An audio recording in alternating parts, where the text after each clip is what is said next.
Chat. It's grand. There's nobody on me yet.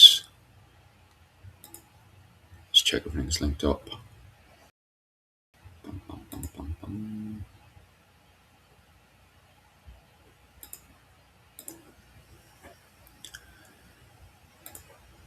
Whoop. Rachel, how you keeping? Hold on, let me just pop on my. I realize I have to put my kerchief on to put my headphones on. We're live now, by the way, Rachel, as well. So the cat squirrel. If you don't mind. How's Kevin? Kevin, did you get banned the other day? We weren't sure if you got banned or not the other day, Kevin. We noticed your comments Okay, disappeared. hold on. Okay, can you hear me? Yes, I can. Rachel, No, I don't know can you hear why me? it's not picking up on Your why side, is it? Hold on a minute. Nope. Okay. For some reason, it is not picking up on my headset, even though it's supposed to be. Hold on. No. 1 second, I'll just test myself. Okay. Can you guys hear us? Can you? Okay. Can you hear me this time? I can hear Yeah. you fine. Yeah. When you Can you hear me? when you went live, you somehow it forced everything to disconnect. Isn't that fun? Nice. Jesus. Joys of it. I know, right? Technology, the complete reason we do medieval living history, right? It's our favorite thing. Modern technology for the win. Oh, you fell asleep? That's weird, Kevin, because all your comments disappeared. We thought you were banned. We were like, where's Kevin gone? All of Kevin's comments vanished. I'm freaked out, Kevin. I was going through, because a lot of people got banned all at once, because Yep. a lot of people came in and were just being, blatantly abusive. They weren't like disagreeing with what myself and Rachel were saying. They were just being blatantly abusive. So I was just like, click, Yep. ban, ban, ban, ban.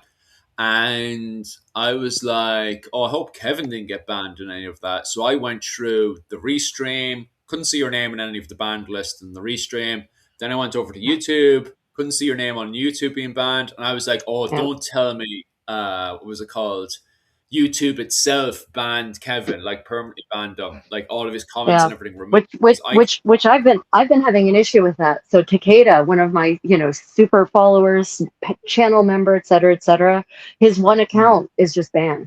He had to join from a different account, and so this apparently is happening increasingly, that the YouTube bots are just auto banning people for completely innocuous statements. So. Yeah, if any of you end up getting blocked, it's as long as you're being in good faith. We don't block people just because. So if you have been blocked just because, you need to reach out to YouTube, unfortunately. Yeah. Unless you were coming in here being abusive, because I don't mind. We've had plenty of people coming on disagreeing with what we're saying. It's as long as people aren't being what was it called? Not aggressive about it. We don't mind. I don't even mind if people get aggressive about it, to be honest with you. No, it's pejorative language, right? When people are casting aspersions, when it's ad hominem attacks, then you're gone. ad hominem equals gone. Yeah. So yeah. Well, everyone, welcome to our new series. We'll see how this one is promoted by the algorithm and received by all of you. Welcome to Let's Talk. Today we're focusing on medieval France, right, Philip? Oh, talking about France today was one actually I came up with, because I kind of just wanted to focus more on the realms of the world, basically, at this point. Not so much, because I know people constantly use the word country, and it really should be realm, shouldn't it? Even to start really. with. Country, and if you see the word country in a Middle English or even early modern English text, it isn't like we understand the word country. It's not a polity that has official boundaries and official borders. It's more like a region that is bound together by a loosely understood set of characteristics. Yeah. So so realm is definitely better. Kingdom is, in the case of France, is 100% correct. Which is funny, because somebody made a very, very good comment on my short this morning, because I made a short on this a few days or 2 weeks ago. But anyway, I made a short on the Kingdom of France, and I just wanted to talk about it in the short. I'll probably make other shorts about the realms and stuff because I like talking about different realms of the medieval world. And it's funny because the Kingdom of France, for most of its history, is very much divided into its little barons and stuff. And Yeah. a lot of these barons are pretty much doing what they want to do. However, somebody made a very, very good point is that what defines the realm of France is that the King of France, and this goes all the way back to the very start of France in 475 from 476, is when Clovis the first is recognized as King of the Franks. King of the And he's Franks. Yeah. he's not just recognized as the King of the Franks because of his ethnic identity. He's also recognized as King of the Franks because he was chosen by God to unify the Frankish people. So this identity of who is the King of France isn't just a ethnic identity. It's chosen by God to lead this whole region of what we now call France. Right. Now, that goes into a further argument and debate again on who should be choosing to identify who should rule the King of France. Should it be, because the thing is as well, is that, and this is very debatable in itself, the papacy that we know today didn't fully exist during the period of 476, which causes No. arguments in itself because of the Yeah. fact that A lot of people really think they think of the papacy as this monolithic institution that's all, it's omnipotent, it's omnipresent from and some people think, basically, well, since the advent of Christianity, and you're like, oh no, the first couple of 100 years of Christianity are a mess. And even in the 5th century, the papacy is it's not its reach is not that far, and it's trying to get a further reach. And so doing things like declaring the King of the Franks is one way that the papacy can develop its own legitimacy and basically create its own power. People, I think modern people especially, just don't really understand how political power is self-generated for the most part. So yeah, it's if you think about the Franks in that way, that's the other problem with the word Frank, right? For in various centuries throughout medieval European history, it has different meanings, and it depends on who's using it. yes. Right. So if it's the Saracens, and actually for the Eastern Romans, what medieval people pejoratively called the Greeks, right? For them, the Franks are basically anyone from Western Europe who's coming here to make a mess. Those are the Franks. The Crusaders, all the Crusaders, they're all Franks, whether they're from what we now call Germany or Switzerland or Italy or France or England or Ireland, doesn't matter. They were all referred to as the Franks in the context of the Crusades. So this is why it's very important to understand the meaning of words in the context when they're used. Yeah. Language matters. It does. We can always talk about more about the Crusades in a second, but that whole debate with the papacy is an interesting one, all right, because at the time of the 5th century, the Bishop of Rome in my understanding, wasn't referred to as the Pope, especially the usage of the word Pope that we know today, because at the time he was recognized as Bishop of Rome. But this is what causes a lot of the arguments. He was seen as the successor of Peter. Like the Vatican today is literally built on top of, where St. Peter's tomb. Yeah, St. Peter is buried. So as Catholics, we do argue the fact that the Pope is seen as the bishop, the successor of Rome, who should be leading the Christian people. Now, of course, this causes a massive schism around the 11th century as we go into the period of the Crusades. And it causes, from time to time, friction between the various, as you said there, the various nobles of Europe and the papacy. Because if the papacy is meant to be leading the church and all the Christians, and he is meant to be the one who's choosing who is God's representative in Europe. This then causes friction. Is the crown of France, one that's directly in line within the ethnic group of the Frankish people, or is it something that's chosen by the papacy? Right. No, I feel this causes even this does cause friction between a lot of friction between France and the papacy from time to time, but it does cause even more friction between the Holy Roman Empire and what was it called, the Vatican? Sorry, papacy. It's just the papacy at the time, isn't it? It's not the Vatican yet, and the papacy is Yeah, I causes mean friction. I know. Vatican City is the consequence of the unification of Italy in the 19th century. Yeah. So yeah, but before that, this is something a lot of modern Catholics don't even track. A lot of modern people, but even Catholics don't track. Is that until the 19th century, the Pope was a feudal lord, Mm, right? was, Was was, was. was with lands that were the papal states, and all the rights that are attendant there too. And so, when Garibaldi comes along and proclaims the Kingdom of Italy, and says, "Well, those lands, those are now part of the Kingdom of Italy." The Pope basically says, "No, they're not." But at that point, the Pope doesn't have an army anymore. So Yeah, that that's gets true. shrunk down to Vatican City, and that's how Vatican City is now an independent nation. Mm, The only all male independent nation in the world, I think, actually. just In as well. terms of who counts as a citizen of Vatican City, basically. Ah, Yeah.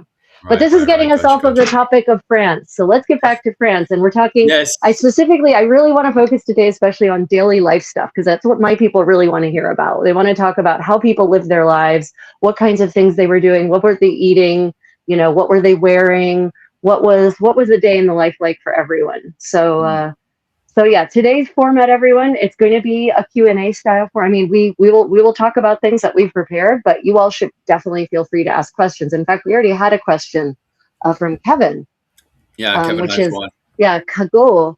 I actually do not know anything about the cagot. Oh, I, there's one. Cathars. I mean, I know a lot about the Cathars, but not so much the cagot. Is that a modern, Kevin? Is that a modern movement, or are you talking about some kind of medieval heretical movement, of which there were many. Philip, isn't it fascinating how many people have this mythological misunderstanding of medieval Europe as being this monolith of religious belief, Mm, where the Reformation doesn't happen until the 16th century, whereas really all along throughout the Middle Ages there are various heretical sects that pop up here and there with, yeah, in some cases, really bizarre beliefs, like the mm, Cathars. They're real yeah, weird. yeah. Interesting, but it is quite strange. All right, like, and I definitely can see that as well, being from Ireland, and the fact that we have insular Christianity building up there as well, which is still argued debate about its interpretation, because they themselves didn't see themselves as insular Christians. They always thought they Right. were part of Rome. Just Rome had gotten a few things wrong, and Rome thought they had gotten a few things wrong. But they eventually went in line with the papacy regardless, unlike the Cathars around wasn't it the 13th century, which is Yeah. funny because some of the people that were involved with that crusade were actually English nobles as well. Yeah. Like Simon de Montfort actually led that crusade against the Cathars. So Yeah. it's very interesting, the fact that even after the death of King John and King John's wars, you think that would be the end of this kind of undue relationship going on between the French and the English, and that's not the case at all. You still have nobles bouncing between both the courts, well, the English court and the French court at the time, which Yeah. is very, very interesting, especially between the relationship of England and France throughout the entirety of the medieval period, where we see a lot of friction between the borders of the Holy Roman Empire and France. But between England and France, it always seems like it's a kind of a blur more than anything else, especially between the 13th and 14th century. Well, it's all about feudal oaths, right? Like Mm, who owes fealty to whom, and it's a really sticky mess when the King of England owes fealty to the King of France, but Yeah. they're both technically they are both sovereigns of their own sovereign kingdoms, and they, from that perspective, they should technically be viewed as equals. So there, it was always going to be a right mess, just from the word go, basically from the word 1066. It Mm. was going to be a mess trying to pick apart who should support whom in a conflict, and especially these so-called English lords, which 13th century, how English are they, who have lands in both realms and who therefore owe fealty to both kings in some cases. Just so, yeah, that's the 13th century is in my opinion one of the messier centuries in European Yeah. history for that reason. Oh, it really is. What was it? I think it was Caveman was asking us early as well. He was asking us who our favorite. What's it? Well, let me find the question here. Oh yes, what are your favorite French duchies? And I like Eleanor of Aquitaine. Sorry, I do like Aquitaine, Normandy, and Brittany. My personally favorite one would be Brittany. I still need to actually go over to Brittany myself. I've been over to Normandy and various other You spots haven't in you France. haven't been to Brittany? I Oh know, and man, I've you been invited you like 1,000 times. you used to live a ferry ride away from Yes, Brittany, Philip. yeah, yeah. I What live is your excuse, man? very busy. When I was in, anytime I'm in Europe, I'm like go, go, go, go, go everywhere. And I've actually, would you believe it or not, been invited over to Brittany. Even what was it called? One of my friends who goes to karate with me. His wife's from Brittany and has invited me over to Brittany. And when I lived in Ireland, I lived in Cork as well. As you said, fairy tale, what was it called? Literally a lift over to Brittany and I'd be there. And when I was in Cork, I would have people from Brittany in Cork all the time. Like they're literally like this together. Even some of the symbols in Cork have, the white background with the, oh, what do they Oh, call it oh, again? you're talking about the heraldry, the Cork's Yes, heraldry. that's the one. Some of the symbols in Cork have that as well. Like the Fitzgeralds would have that symbol in their coat of arms from time to time.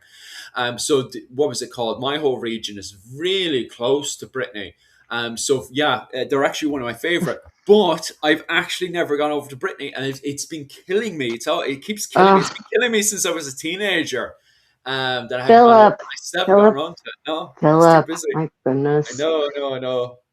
I know. So the question was, what are our favorite duchies? What are our favorite French duchies? So I guess first we have to define what is a French duchy. What is a French uh, duchy? yeah. So for instance, does Burgundy count as a French duchy? It should. It was supposed to be in fealty to the French crown, and when the Valois dukes took it over with Philip the Bold at the sort of last quarter of the 14th century, he was the brother of the King of France. Philip the Bold was the brother of Charles V, right? So he's the brother of the King of Charles VI. He's the brother of the King of France, fifth or the sixth, the fifth, I think. Hmm. So, he's a Valois Duke of Burgundy. He's a member of the royal house. So I personally consider Burgundy to be one of the French duchies. And that's definitely my favorite. And so Aquitaine, the thing is, it depends on what period of like the Middle Ages are we talking? Hmm. Because various duchies in what is now France have various levels of supremacy, and various strengths and weaknesses depending on which of that 1,000 years we're talking. So for me, I would say that starting in the 15th century, the Duchy of Burgundy is probably the best of them. Hmm. um, the Duchy of Aquitaine is pretty much not even really it's not it's I think it's by the 15th century it's under the control of the French crown. um, Uh, but I don't hold me to that. I've kind of lost in the 15th century. I'm more, the important things aren't happening down in the south of France. They're happening in the north of France, basically. oh. So, because that's where industry is, right? Hmm. That's where the wool trade is. Oh, yes, it is. It You've got is. the powerful merchant cities up there. Hmm. It's yeah. So I've Because I what know, all right. Oh, go on. Sorry. no, go on. Yeah.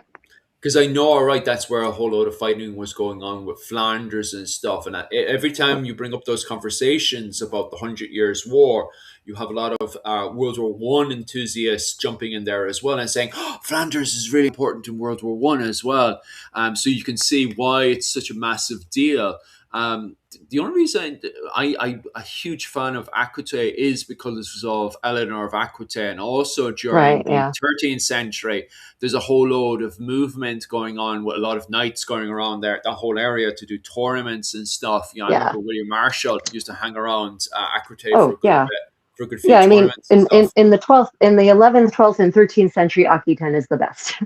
Yeah. 100%. It's very independent. It has its own culture, and its culture is extremely erudite. It's very warm. It's full of music and song and dance and beautiful clothes, and it's got this really fantastic culture. Um, Mm. but as far as I can tell, that has kind of descended. It wanes. It's Mm. waned. That beautiful courtly culture is waned more or less by the 15th century in Aquitaine. Yeah. Yeah. So, but yeah, no. So that's why I said it depends on the century you're talking, right? The 12th century, Aquitaine for the win. It's it is a superior court on every metric, as far as I can tell, and is definitely even a superior court to the court in Paris in the 12th century. Yeah, yeah, yeah. A very good question there. She says it's unrelated, but I think it's very much related, to be quite honest with you. She is very curious. Rachel, what are you Yes. working on today? I am working on French clothing, actually. Yeah, so speaking of clothing, I am dressed in what I call the second half of the 15th century's casual Lululemon ensemble of Mm, a smock and a wool kirtle with my casual at home kerchief for a noblewoman. This would be at home wear. For a peasant, wearing something like this is something they did absolutely wear to go and do their work. But noble women basically only dress like this when they were in the privacy of their own quarters. So mm. congratulations, you're with a French noblewoman in the privacy of her quarters. So what I'm working on right now is actually a sleeve cuff made of silk velvet. Let me put it on so you can see what it actually looks like, right? Oh, nice. So you can see the shine of the silk really in the lights here. And so this is actually going to go though on the inside of my sleeve of the new gown that I'm making, so that when I want to, it will be the lining. So this is actually going to be against my skin. How nice is that? And so when I want to turn my sleeves back, then this will actually be the cuff that shows in contrast to the black wool of the sleeve. So you have Mm. this black wool sleeve, and then you'll have this nice cuff like that. So that's what I'm working on. I'm working Nice. on the cuffs. So yeah, it's Wayne, don't be bold now and start talking about modern, what's going on in the news. the You French get the us all in French. trouble. Oh God, yeah, no, I no, know. back Go to back. medieval France Go back, quickly. go back, go back. Especially over there. Sure, I already got my first warning. What was it called? 2 weeks ago when, what was it? Kevin sent me on a video there. YouTube Oh video, by the God, way, Kevin. And he got me a warning. The warning got through there. It's still not yeah, fully explaining what I did wrong. It's just like, oh, the usage of third party. But it's on YouTube. What is a third party on YouTube? right, Are we right, not all third parties? What's going on here? Um, yeah, yeah, joys of it. The boys talking about the old Burns. We're meant to yeah, be talking about France, guys. When do you yeah. have any Sorry, questions to do with France? yeah. So if anyone doesn't have any questions, Philip, I've prepared. Because I don't know about you, but as a historian, I prefer to read the voices of the era rather than other people's interpretations of Oh them. yeah, of Uh, course. so I've prepared some interesting, and I will I'm going to be honest, some of these texts will be slightly disturbing, but they're not in the way that's going to get our channels banned, but still. Mm, mhm. There's a lot of different ways we can understand life in medieval France. Some of the texts that we have that have survived are legal records, Mm. actually. And one of the most interesting form of legal record that exists, and this is something most people don't even, of which people aren't even aware, are pardon letters. Do you know what a letter of pardon is? When you're in trouble and you're in jail, and somebody writes to the whoever's in charge of the settlements to let you go. Am I right? Right. Yeah. So that is a general pardon, and letters of pardons throughout the Middle Ages, in the earlier Middle Ages, actually could be issued at a local level in France and in England. You didn't need a royal pardon. If your crime was local, you could actually write to the local magistrate or petition the local magistrate for a pardon. But by the 15th century, by the 15th century, the King of France has consolidated the right of pardon to his person. So this is a really important. Why do you think, Philip? Why do you think it would be important for a king to claim that right for just himself? Why? What is that going to do to the political landscape? Oh, I'm not sure.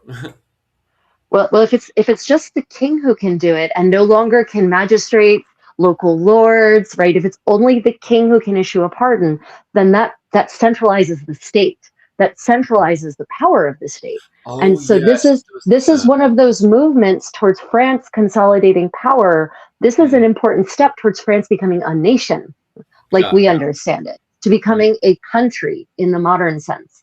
Because yeah. when power is decentralized, you don't have nation states, right? When power is centralized, thus nation states can be born. And the power of pardon is a kind of soft power that is really key to getting the hearts and minds of your subjects. Right? So the King of France consolidates the power of pardon to himself, and then the Dukes of Burgundy follow suit and consolidate the power of pardon to themselves. So we actually have pardon letters that have survived in archives, no thanks to the efforts of those freaking French revolutionaries who burnt archives in mass numbers. In fact, it could be that, for all I know, the letters of pardon have not survived from the Kingdom of France at the time, because of those French revolutionaries who set everything on fire. But we do have letters of pardon that survive from Burgundy, and Burgundy, it's a French duchy. Wow. So these letters of pardon are fascinating because they're part firsthand account, they're part fiction, because anytime someone is telling their story, they're going to kind of put their own spin on it. They're legal documents, and they're also a chronicle of daily life, because we're not talking just counts and lords and ladies requesting pardons. I mean the smith who got into a fight with the vintner and ended up on death row, and so he submits a request for a pardon and gets one. So the Dukes of Burgundy in the 15th century are dispensing letters of pardon to anyone who requests it. And here's a really interesting bit of social history about these letters of pardon. Now, Philip, do you think, let's be honest with ourselves, it's the 15th century. Do you think letters of pardon are going to be granted for free? There was a good question about that in the comments section. Somebody was asking, Yeah. are these pardons charged? And I was there thinking to myself, that's a quite good, interesting Yeah. question for sure. Yes, they were. So basically, but it was, so there was two level, and this is fascinating, just how well organized medieval polities were, contrast to the Dark Age idea of the Middle Ages. So there were two levels of charges. One was basically a fine, like instead of suffering the penalty, the prison sentence or the death penalty, you would pay a fine. Okay, so that's fair. I mean, I think that's fair. If you've been convicted of a crime, if you're not going to have a jail sentence or worse, you should at least pay a fine. Yes. The second was administrative fees. So the administrative fees were actually not flat rates. The Dukes of the Dukes of Burgundy acknowledged that income level should matter in how much you should have to pay. Yeah. And if you were below a certain income and asset threshold, you didn't have to pay the administrative fees at all. Ooh, that's right? How progressive is that? Yeah, quite. But if you were some rich fat cat merchant and you got a pardon, you can bet that your fees were going to be super high.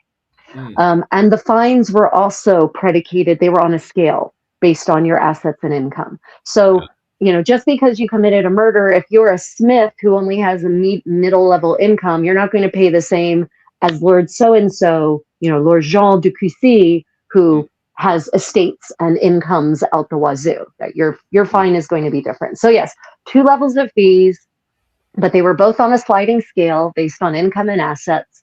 And So, and for those at the bottom end of the economic spectrum, they were waived entirely. Mm. So I think that is that I did not expect that when I was learning about these letters of pardon. That surprised me in a very pleasant way. It's nice to be pleasantly surprised about history, isn't it? Instead of Yes, it is actually. It's interesting because some people say, "Oh, interesting." Sounds like the systems today are based on the old systems. But I would say this is going from an Irish perspective now. I think that's a bit more progressive than what we see today because one of the problems we have, especially with the jail system, is the fact that you have a lot of people who are quite wealthy just being able to, buy their way pay their out. Yeah, way out of the jail yeah, system, yeah, while people who are making less money than myself, or don't have any family, are stuck in the jail system. Compared to yeah, what you described there, but it is quite handy because as we were talking about, what was it? About 3 or 4 months ago, is the fact, and somebody even asked me this on my own class on the Sunday. Um, would they even want you in jail? And the thing is, I was there to myself, no, they don't want you in jail. We were talking about the 13th century. yeah, And the thing about the 13th century is they constantly want you to do more farming. Like anytime I was looking for the last 2 or 3 weeks now, looking at the 13th century Normans in Ireland, Old French, depending on how you want to refer to them as, or Anglo-Irish or whatever, I don't really mind right now. yeah, But my main point is that when these people rock up, they want people on the farm farming, yeah. especially since people keep running away from their farms because you've got Gaelic people who are just like, no, you can't catch me running away. And also on top of that, you've got Welsh and English people sick of living in Ireland already. They want to see their family. So they're also trying to run away to the boats and try to go off home. So they're trying to, all hands on deck, trying to finish off their farming before the next warring season kicks off. And so they're trying to get everybody on the farm. So I can't Right. imagine it being good for society, having you locked in the jail. They're not sure what to do Yeah. with you. There Instead, is have them out. Mm, Yeah, there isn't really, as far as I can tell, in France, there isn't an incarceration like the modern, God knows in America, the dystopia that we have there with our incarceration system, like this massive system of jails and prisons. It doesn't exist. They don't have the facilities. They don't have the infrastructure for that. mm, So in general, jail is a place where you put people while they're awaiting trial.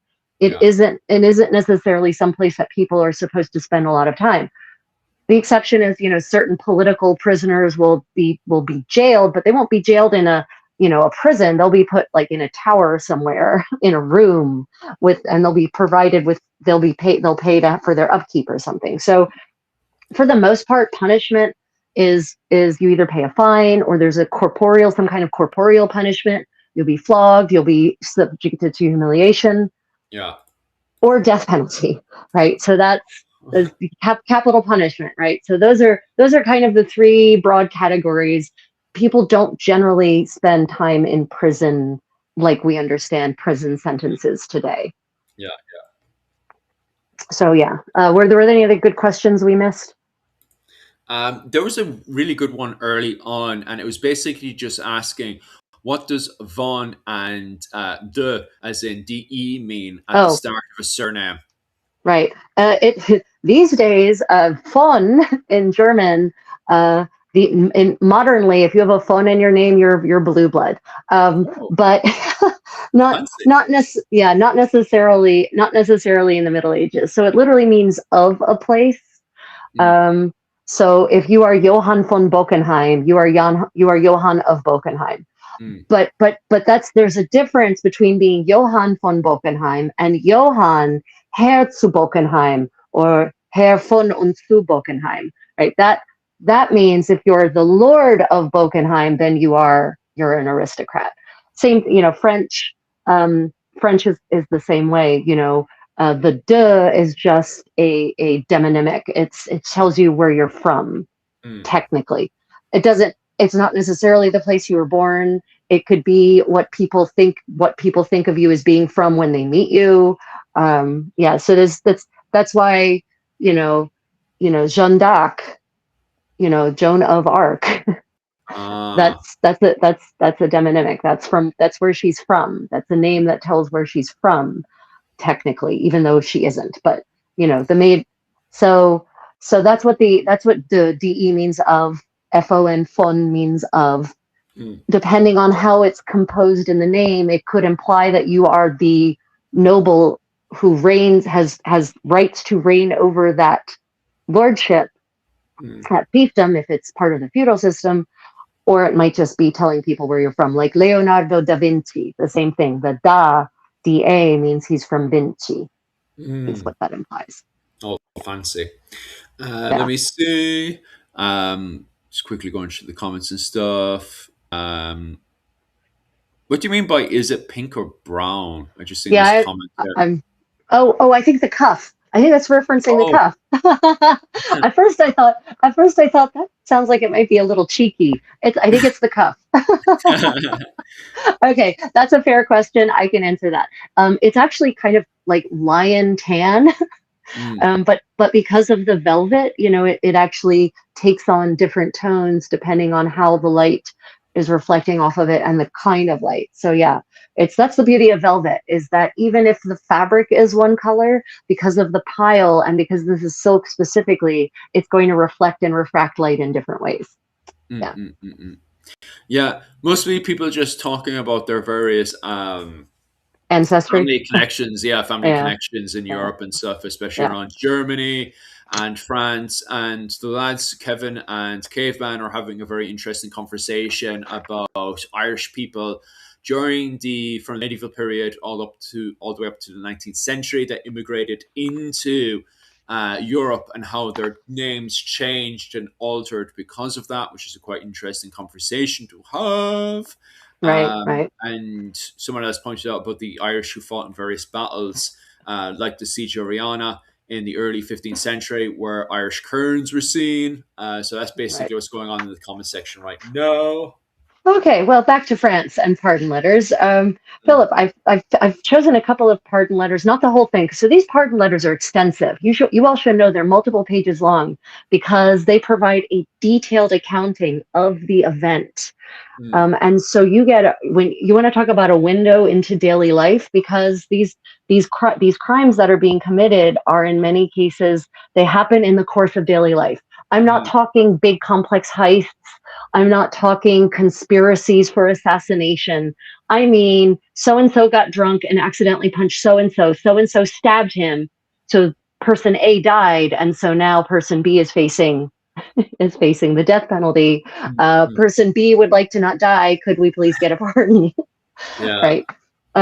So here I have an instance in the Duchy of Burgundy, and this happened up in what was then Flanders, what is now Belgium. But again, these borders keep shifting, right, throughout history. So it's 1452, and it's the season of Carnival. Philip, are you familiar with Carnival as a season of the year? Oh, you're talking about just going into February, is it? Or am I wrong? Yeah. What do you know about Carnival in general? Well, actually, it wasn't until I went over to America, to New Orleans, that I learned all about this. You'd think I'd learn about this in Europe, but I did. It wasn't until I went over to New Orleans, and it was the Carnival season over there. What's it called again? Because they have the big Mardi Gras. That's the one, and all those stuff going on. So that's what I know of it. So you're not familiar with the medieval celebration of Carnival? I am to a certain degree, and that's only once again because of New Orleans and people explaining it. So how would you generally characterize Carnival? I imagine it's a big, massive fair, a whole load of people having masks on and going to various, celebrations and people playing games and stuff like that. What's the actual reality, though? Well, I mean, the reality is that it was a time of chaos. Oh yeah, it was celebratory chaos, right? So what you're describing, but less refined something. Because wasn't it the end of kind of the end of the whole Lent season and stuff, where just before Lent, isn't it? It's not even the what was it called? End of Lent. It's before Lent. I'm a Roman Catholic, by the way. I should know all this. Seriously, Philip, I don't even know who you are, man. It's terrible. The end of Carnival, Carnivale, Fasching, as it's called in German, is Ash Wednesday. That's the Yeah, end, yeah, right? That's what terminates it and starts the Lenten period, the Lenten Mhm. fast that should precede Easter, right? Yeah, So yeah, yeah. Carnivale is kind of the last this big celebration before we suffer through 40 days of privation. Yes. And yeah, yeah, and so there's there it used to be, and I don't know if this is still true. It used to be that in Bavaria, back Mm, when at fault divorce was a thing, yeah. it used to be that anything that happened during Carnival could not be grounds for a divorce. Okay. So I think they've gotten rid of at fault divorce in Bavaria, so that's no longer a thing. But that used to be on the books that could not be a grounds for divorce. Okay, Anything that so happened during Carnival. I'm assuming a lot of wild stuff is going on around that day. Lot of wild stuff. Now the tradition of wearing masks, I haven't been able to trace that back very far. I have Mm, evidence of mask wearing to a certain degree in 15th century in Italy. I haven't been able to trace that back very solidly into the carnival season in other places. I've seen yeah, some visuals that might indicate in France that masks were being worn, but they weren't the sexy masks that we think yeah. of now. They Mm, weren't supposed to be flirtatious. No, these masks were supposed to cover your whole face, and mm. they were supposed to make you look like something you weren't. So we're talking like animal masks. We're Ah, talking, yeah, we're talking nothing. We're not like sexy little lacy half masks. No, no, no, no. These are masks. mm. People, if you do something stupid, hopefully people won't know it was you because you're wearing a mask. So I'm going to guess that in this particular case, these gentlemen of this case were not wearing masks because Mm. obviously people got identified. Yeah, Um, yeah. I'm yeah, just posting up some of my favorite comments there. what happens in Carnival stays in Carnival. Yep. Oh, So 100%. Okay, um, so here we are. Here we are. We're in Flanders, 1452. It is mm, Carnival. And we have these two gentlemen. Okay, so mm, here's from the letter of pardon. During the season of Carnival in 1452, words were exchanged between Vincent Dumont, Pasquier van Vestien's cousin, and Medard de Villiers in the presence of Jan de Klerk, which grew into a conflict between Vincent de Man and Medard. It led to Jan de Klerk giving a push and wounding Vincent de Man and imperiling his life. A certain time later, while Vestine was hearing mass in Vervick's church, some people told him that Jan de Klerk was in Vervick. When Westine had heard mass and was leaving the church, they told him, "There is the person who put your cousin's life in peril." Hearing this, the supplicant right away went after Jan de Klerk. Hearing people murmuring and hearing that some people were coming after him, Jan de Klerk turned and pulled his dagger against Vestine, who moved to defend himself. A conflict broke out between them, during which Jan de Klerk was wounded, and from the wounds, as they say, he went from life to death within a few days. So, you know, I find just this little paragraph so fascinating on so many levels because it's like you're looking back into the past. I can see as I was reading, I can see this thing happening. I can hear the people murmuring. I can I can hear the sound of the dagger being pulled out of its sheath, right? Like I can hear all of this. And this is all just in a letter of pardon. Philip, are you mm. there? Did you go away? Oh no, you're there. Okay. Oh no, I'm here. I'm here. Okay. Don't worry. I'm Yeah. just pushing up comments or agreeing with what you're saying. Not too many Right. questions right now. Obviously, guys, if you have your questions, definitely comment below.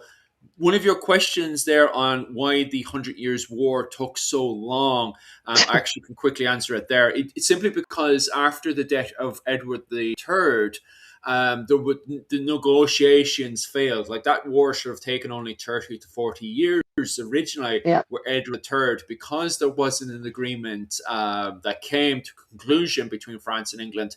It then poured into Richard the what was it called second, where there was some form of an agreement there, but then he Yeah. passed away because of usurpation.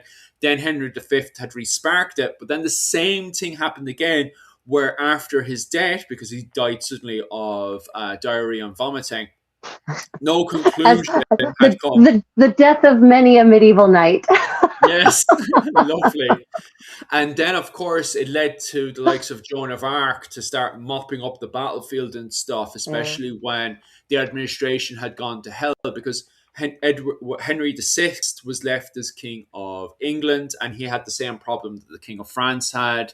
Yeah, and That Edward, Henry the Sixth was basically a lost cause anyway. I yeah, mean, he suffered from some kind of schizophrenia or some kind of yeah, he had serious psychological and probably neurological issues that caused him yeah, to go into these catatonic fugue states. Anyway, mm, he wasn't so he was the second son anyway. He wasn't supposed to be he wasn't originally supposed to be the king. So yeah. yeah, And so I think the big problem is that it's historians who quoted the term the Hundred Years' War, but it wasn't yes, understood as a single war or single campaign yes, by medieval people. Just like they didn't the yeah, War of the Roses, it wasn't understood to be a singular thing. So and I think the problem is most people have a modern idea of war. They think of warfare and they think of World War II, mm, sustained battles, for years and years. But that's not the Hundred Years' War. It's not like there were just battle after battle after battle after battle after battle mm, with any kind of sustained, cohesive campaign strategy. That yeah, isn't what it was. It was, yeah, it was brief, campaigns and battles to achieve a very specific goal, and yes. then a period of worrying about some other kind of violence. Or 100%. yeah, Because the war itself didn't even like this whole thing of not signing or coming to the conclusion of a treaty for 100 years actually was a 200 years. What eventually happened with the fighting is that the English administration collapsed because, as Rachel pointed out there, the Wars of the Roses kicked off in England. That's yeah, why it's brought down to the 100 Years' War rather than being referred to as the 200 Years' War, yeah, because there's no conclusion until up around Henry VIII's time, just going yeah. into the And cloth of gold. yep, yep, exactly. And that's why some historians, I think you and I both read probably the same article that proposed that it should be called the 200 Years' War, Yeah, because I've seen that of one as well. how long it actually takes. But again, that creates this idea that it's this constant state of warfare, Yes. and and yes, Europe is kind of generally in a constant state of warfare, more or Mm, less, for almost from the Roman Empire to World War II. mm, But constant from a modern perspective, because time kind of gets compressed when you look back at the past. But the reality is that you could go 5 or 10 years without a battle happening, or yes. 20 years without a Yeah, battle I was going happening. to say that one because there's entire gaps in the 100 Years' War where Yeah, there's no fighting whatsoever for 30 yeah, years on both yeah, sides. Don't get me wrong, there's still barons kicking yeah, about doing private wars, but yeah, there's no massive wars going on. yeah, And France and England isn't the only place where this is happening. The Teutonic Wars against Lithuania and Poland also go on for 100, 150 years, and yeah, also the Crusades as well. The 1 to 9 Crusades are going on in Jerusalem, that yeah, also goes on for 100 to 200 years as well, of constant on and off fighting with no real peace treaties being found. yeah, So England and France isn't unique, and the whole idea of peace treaties are kind of funny as well. This whole thing of signing, okay, we'll never ever fight again. It's all kind of funny, especially before the early modern period. yeah, A lot of stuff and a lot of our understanding today is very funny, because today we basically have a piece of paper for everything that's being digitalized. That if you decide to do anything that's against what our understanding of reality, which is the law, you're severely punished for it. Although our leaders seem to do what they want anyway. I know, shush, right? shush, shush, damn But it. anyway, Good question. What is the Contessa making today? Back to the Middle Ages. yes. Yeah, so I am working on the cuffs for my new gown. The Mm, one that I was working on, this is a finished one. So this is what it will look like. It was made of silk velvet, and this will actually be the lining of the sleeve. So it will actually go on the inside of the cuff of the sleeve like this. The black little sleeve will go up to here. And then when I want to cuff my sleeves back, because I want more freedom for my hands, or it's getting warm or something, then this will be the cuff that will be visible there on my dress. So that's what I'm working on. And what I'm specifically doing is unhappily undoing stitches I did yesterday because I need to take it in. It was too big and bulky. So I'm doing the thing that any sewist hates to do the most, which is cutting through hand stitches to redo it. Yeah, it's soul stealing. It is. It is. Mm. Yeah, but back to the this incident in medieval France, in basically what parts of which are now France, but is what were considered parts of, we're French speaking at the time anyway, is Mm. now Belgium, right? So you've got these two men who are, engaging with each other in the stupidity of the carnival season. They get into a fight, and it's actually a case of the cousin coming after his, the perpetrator of causing his cousin injury. It's not even a case of the two men involved in the original incident. So you get this idea of family feuding is very much an ongoing issue in 15th century France, right? Of people, going after someone else because they hurt their friend or their cousin. Mm. That is still, I mean, Philip, that does that seem like just a medieval issue, or does that seem like something we can absolutely see happening in the modern world? Well, yeah, I can easily see that happening, especially when alcohol has evolved, for sure. Yep, yep. So and so the person who pushed your cousin and injured him, he's Yeah. here, he's in town, Mm. and you've got the crowd, the mob effect, egging him on basically. Like they didn't have to tell him. Why did they bother to tell him that? Mm. I mean, that's inflammatory. They had to have known it was going to lead to violence. Otherwise, why would they have said it? Yeah, yeah, So for sure. it really feels like he was being set up to be the entertainment of the afternoon. And I Mm. think the other thing people miss out on is that he was at mass. Mm. He was at church. He was hearing mass in the church of Verbeek, Mm. a town in Flanders, right? He was hearing mass, and in the middle of mass, people start telling him, so and so is here. Jan de Klerk is here. That guy who pushed your cousin and injured him, he's in town. Wink, wink, nudge, nudge. So when you think of mass, because you're a Roman Catholic like I am, when you think of mass, do you think of people talking to each other and gossiping and egging each other on while mass is being said? Is that something God, that no. no, right? No way. Imagine that. Jesus. Right? If you're caught, I remember, what was it called? You talk in school and everything, and God, you'd get into trouble. But talking in mass, whoa, jeez, the old Yeah, one behind you would probably give you a few whacks. Never mind the priest who'd come down, who probably, I could imagine him stopping the entire mass and staring yeah, directly at you, and quite literally the fear yeah, of God coming down on top of you. So no, I right. couldn't imagine that at all. To be honest with you. Yeah, so medieval mass was such a very different experience on so many levels, not just from the perspective of they're singing in Latin. Mm, That's just the superficial difference. The more profound difference is that mass was not a time for people to be quiet and listen raptly and devote their full attention. I have read many accounts of a variety of things happening while mass is being said, and mm, it's not regarded as being improper or a counter to etiquette or in any way inappropriate. So that I think that alone should make people, when they're imagining the Middle Ages, medieval life in France, they need to first that church service is not a time to be quiet. It's a time to apparently engage in stupidity. mm. um, yeah. So let's see any comments. I thought Mass OK was for adult TikToks, but kids best be quiet. I'm not certain about. Oh, you mean modernly, Kevin? Do you mean modernly, or do you mean in the Middle Ages? Mm, mm, mm. Yeah, there's some amazing comments inside there as well. One question is asking, poor British longbowmen. Remember, there's no such thing as Britain in the medieval period. We're still dealing Yeah, with no, Britain. English and Welsh. We're destroying rich French noblemen. Somebody then asked under this one, asking, was the crossbow being banned a myth? Was the crossbow being banned a Was it myth? banned by whom?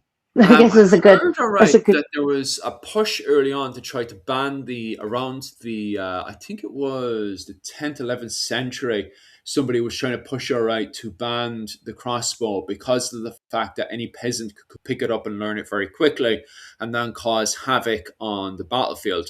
However, by the time you get deep into the Hundred Years' War, there are Not banned. entire mercenary companies revolving around the Yeah, crossbow. Like the Hundred Years' War has full-on trained professionals who were able to rotate the crossbow out. And then yeah, it goes in, then you're going into this whole debate then, and it's very interesting you guys bring it up as well. Which is better, the crossbow or longbow? yeah, And remember, when you're having this debate, it isn't just about, oh, which is a better weapon, or who is more yeah, trained. It's how it's tactically used as well. Because a yeah. lot of these crossbow, because there were entire mercenary companies, by the way, built around the longbow and the crossbow. Yeah, And The Genoese yes, were famous for their crossbow companies. yes, yes. Yeah, so 100%.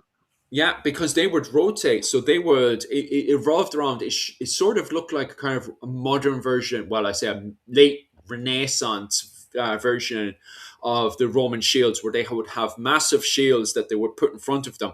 And they would work in companies of three, where one Yeah, guy would be loading up, one guy would be firing, and then the third guy would be there with a spear to make yeah, sure if cavalry, which is most likely sometimes English cavalry or German cavalry, would suddenly rush them, you'd have a guy with a spear ready to stab and poke away.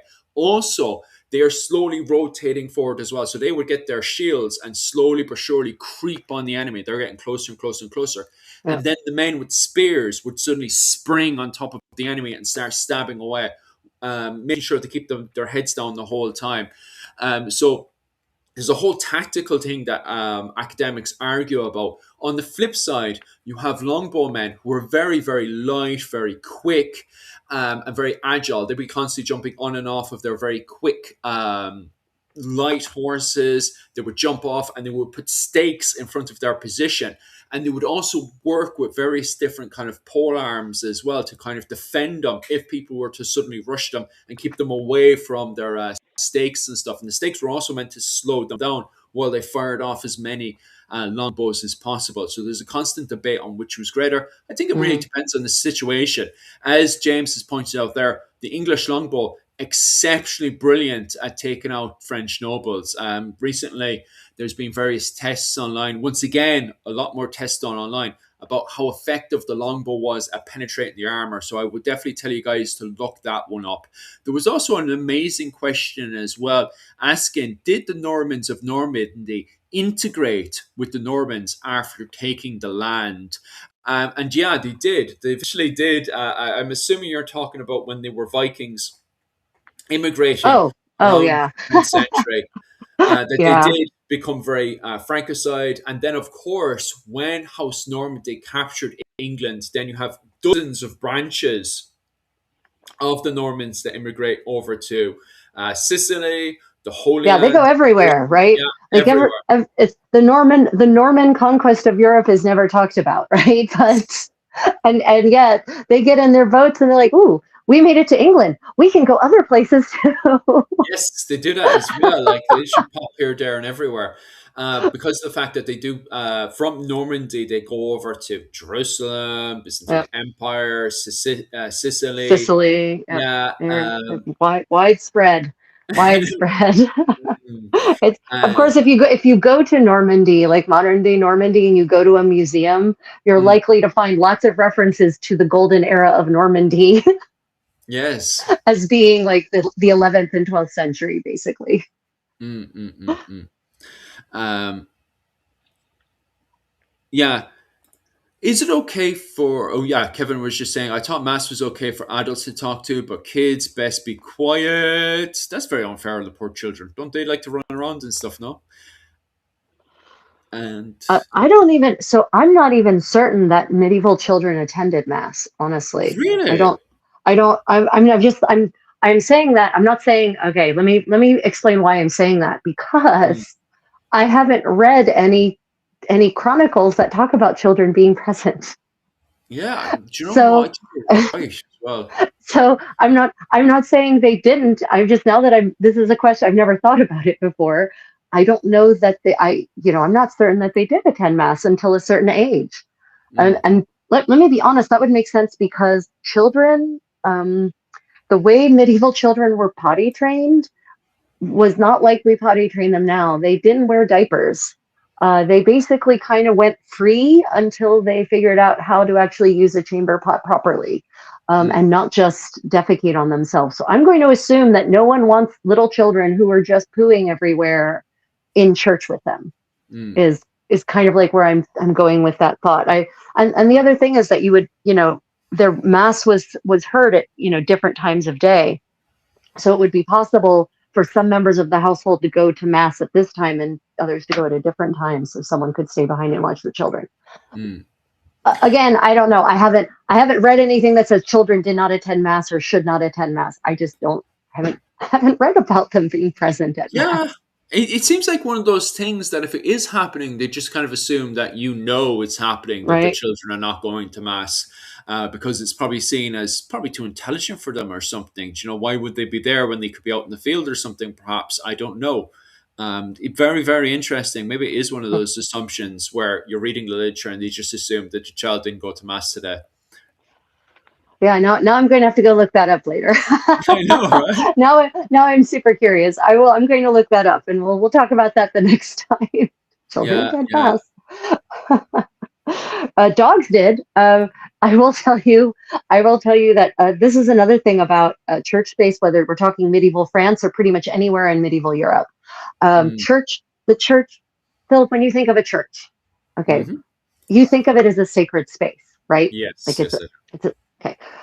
So, would you think of a church as a place to have a ball? No, I wouldn't be No, you would not. Would you think of church as a place for various confraternities to just have their meetings? just Various any old time. any old guilds to go and have their meetings. I mean, obviously not during mass, but when mass is not happening, Yeah, right? yeah. No, I don't. I don't think guilds should be popping in for mass. No. Yeah, so they were. Churches were one of the primary large. They were churches in the Middle Ages were a large space, and churches didn't start getting pews until the 16th century. Mm. So until that point, churches were you didn't sit during mass, you stood during mass. By the way, um, Oh. and so you had this big, massive open space. And Mm. so it was, in many cases, in most places, it was the only large indoor open space available for any kind of function that gathered lots of people together. And so people used the church to host balls, to have parties, to have feasts, to have celebrations that were not church related. Mm, mm, mm. So the idea of the church as a sacred space is actually a modern one. I'm Yeah, pretty interesting. certain it probably sprang up during the Reformation. That idea. Mm. So we actually have records of the church doors just being open, especially in Mm. places where it's warm, like Italy. And dogs would just wander in and pee on the columns and then let themselves out again, for instance. So the Wild. view of what the church's function as a piece of architecture was different than our view of it. But also the church was set up differently. There was a screen behind which sat the altar, and that was the sacred space. The area in front of the screen wasn't really considered a sacred space. So yeah, it's a Yeah, very different understanding of what the yeah. church was and how it should function.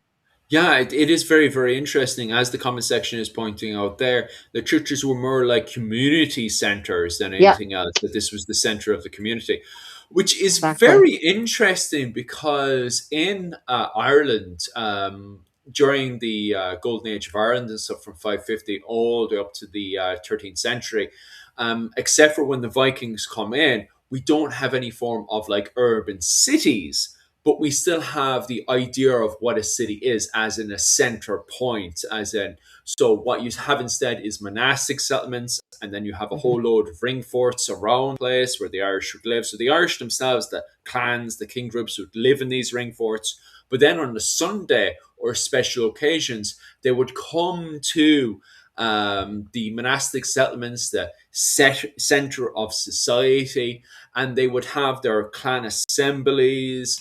And it's interesting because in the middle of a monastic settlement, and the reason why it's called a monastic settlement is because in the middle of it is a church.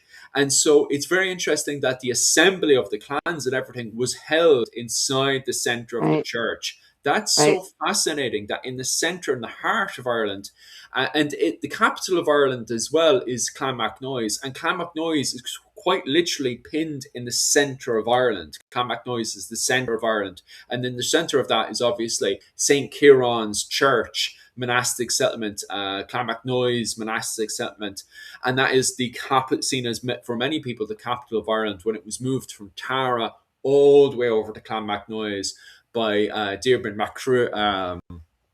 Was it Diarmaid Macruadh Khan?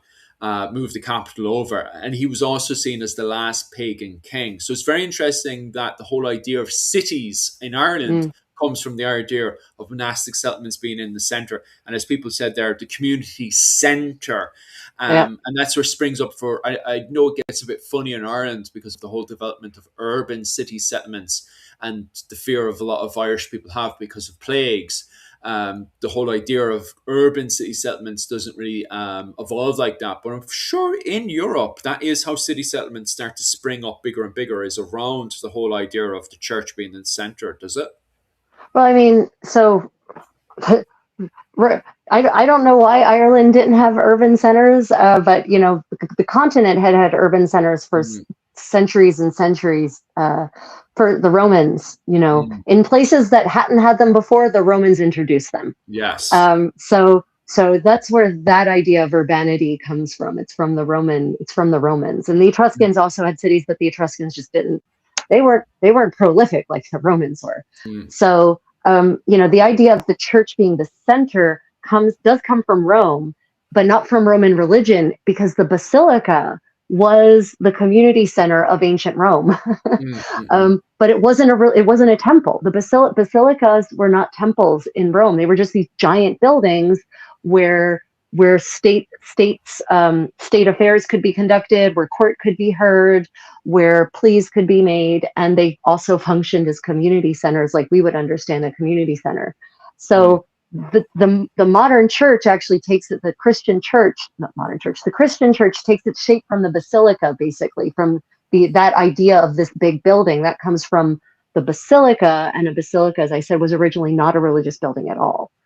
No. So that's why you know, these giant cathedrals get that idea of this big massive space.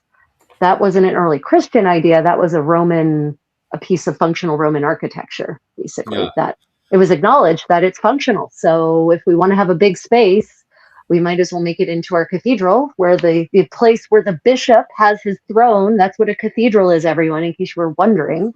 It's called a cathedral because of the word cathedra, which means throne, and it's the bishop's throne. If a church doesn't have a bishop, it can't be a cathedral, because there's no throne and no bishop sitting on it. That's fascinating, isn't it? That's the difference between a basilica and a cathedral, basically. They're both big, hypothetically. Basilica has no throne. It has no bishop.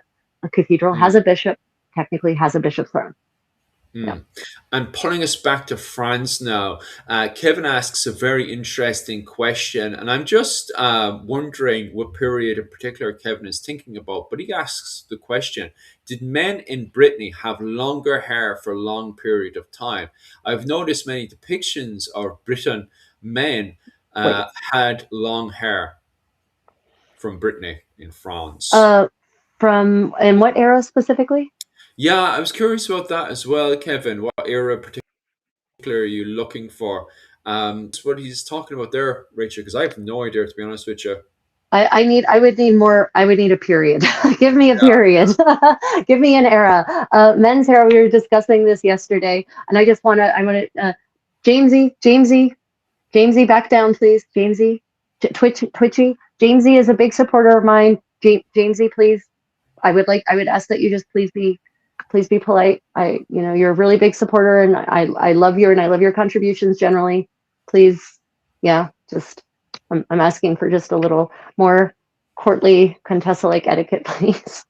Okay, and please don't cast aspersions. Twitchy is a very big fan of mine, and she goes to the trouble of moderating, and she wants to make sure that the live stream stays pleasant. So yeah, but also Twitchy, don't be overly sensitive if it's not necessary. Okay, Okay, so I refereed that. We'll see what comes of that. Hairstyles, right? Hairstyles. So men's hair changes in any given polity. There's a cycle. There's a cycle of longer hair being in fashion. There's a cycle of shorter hair being in fashion. There's a cycle of clean shaven being in fashion. There's a cycle of facial hair being in fashion, different kinds of facial hair. So I definitely need more than just Brittany to to answer. I need what period of Brittany are we talking about? Are we talking about when Brittany was still an independent duchy, which actually was up until the 1490s, when Anne of Brittany marries the King of France, thus enfolding Brittany into the Kingdom of France? Yeah, I can't answer that, because also in Ireland, the hair that is fashionable amongst the men changes, right? It Yes. goes, sometimes full and flowing beards are in fashion, sometimes they're not. Sometimes long hair is in fashion, sometimes shoulder length hair is in fashion, sometimes ear length, sometimes the coulant, the mullet, is in fashion, right? It's not just like everywhere in Europe, men are peacocks. They want to. Yes. I was about to say how mad the hairstyles are with the Irish doing whatever they want. And another very interesting question as well, saying, oh, how did the French monastic life differ from Irish monastic life in the medieval period? The thing is that Ireland in 550, when they adopt under Deirdre MacCurble, when they take on Christianity, he was the last pagan king. And he took over when, wasn't it the plague? Gregorian plague, wasn't it, Rachel? That hits around the fifth, sixth century. Justinian. Justinian, that's the one. The Justinian plague comes over. And at the time, the Irish become very, very terrified of being huddled together from the interpretation of a few academics and scholars. And so what they do, they do take on the idea of city centre. And you have to remember, this is also from an Irish perspective. And so Right. what they do is they build one of their, what was it?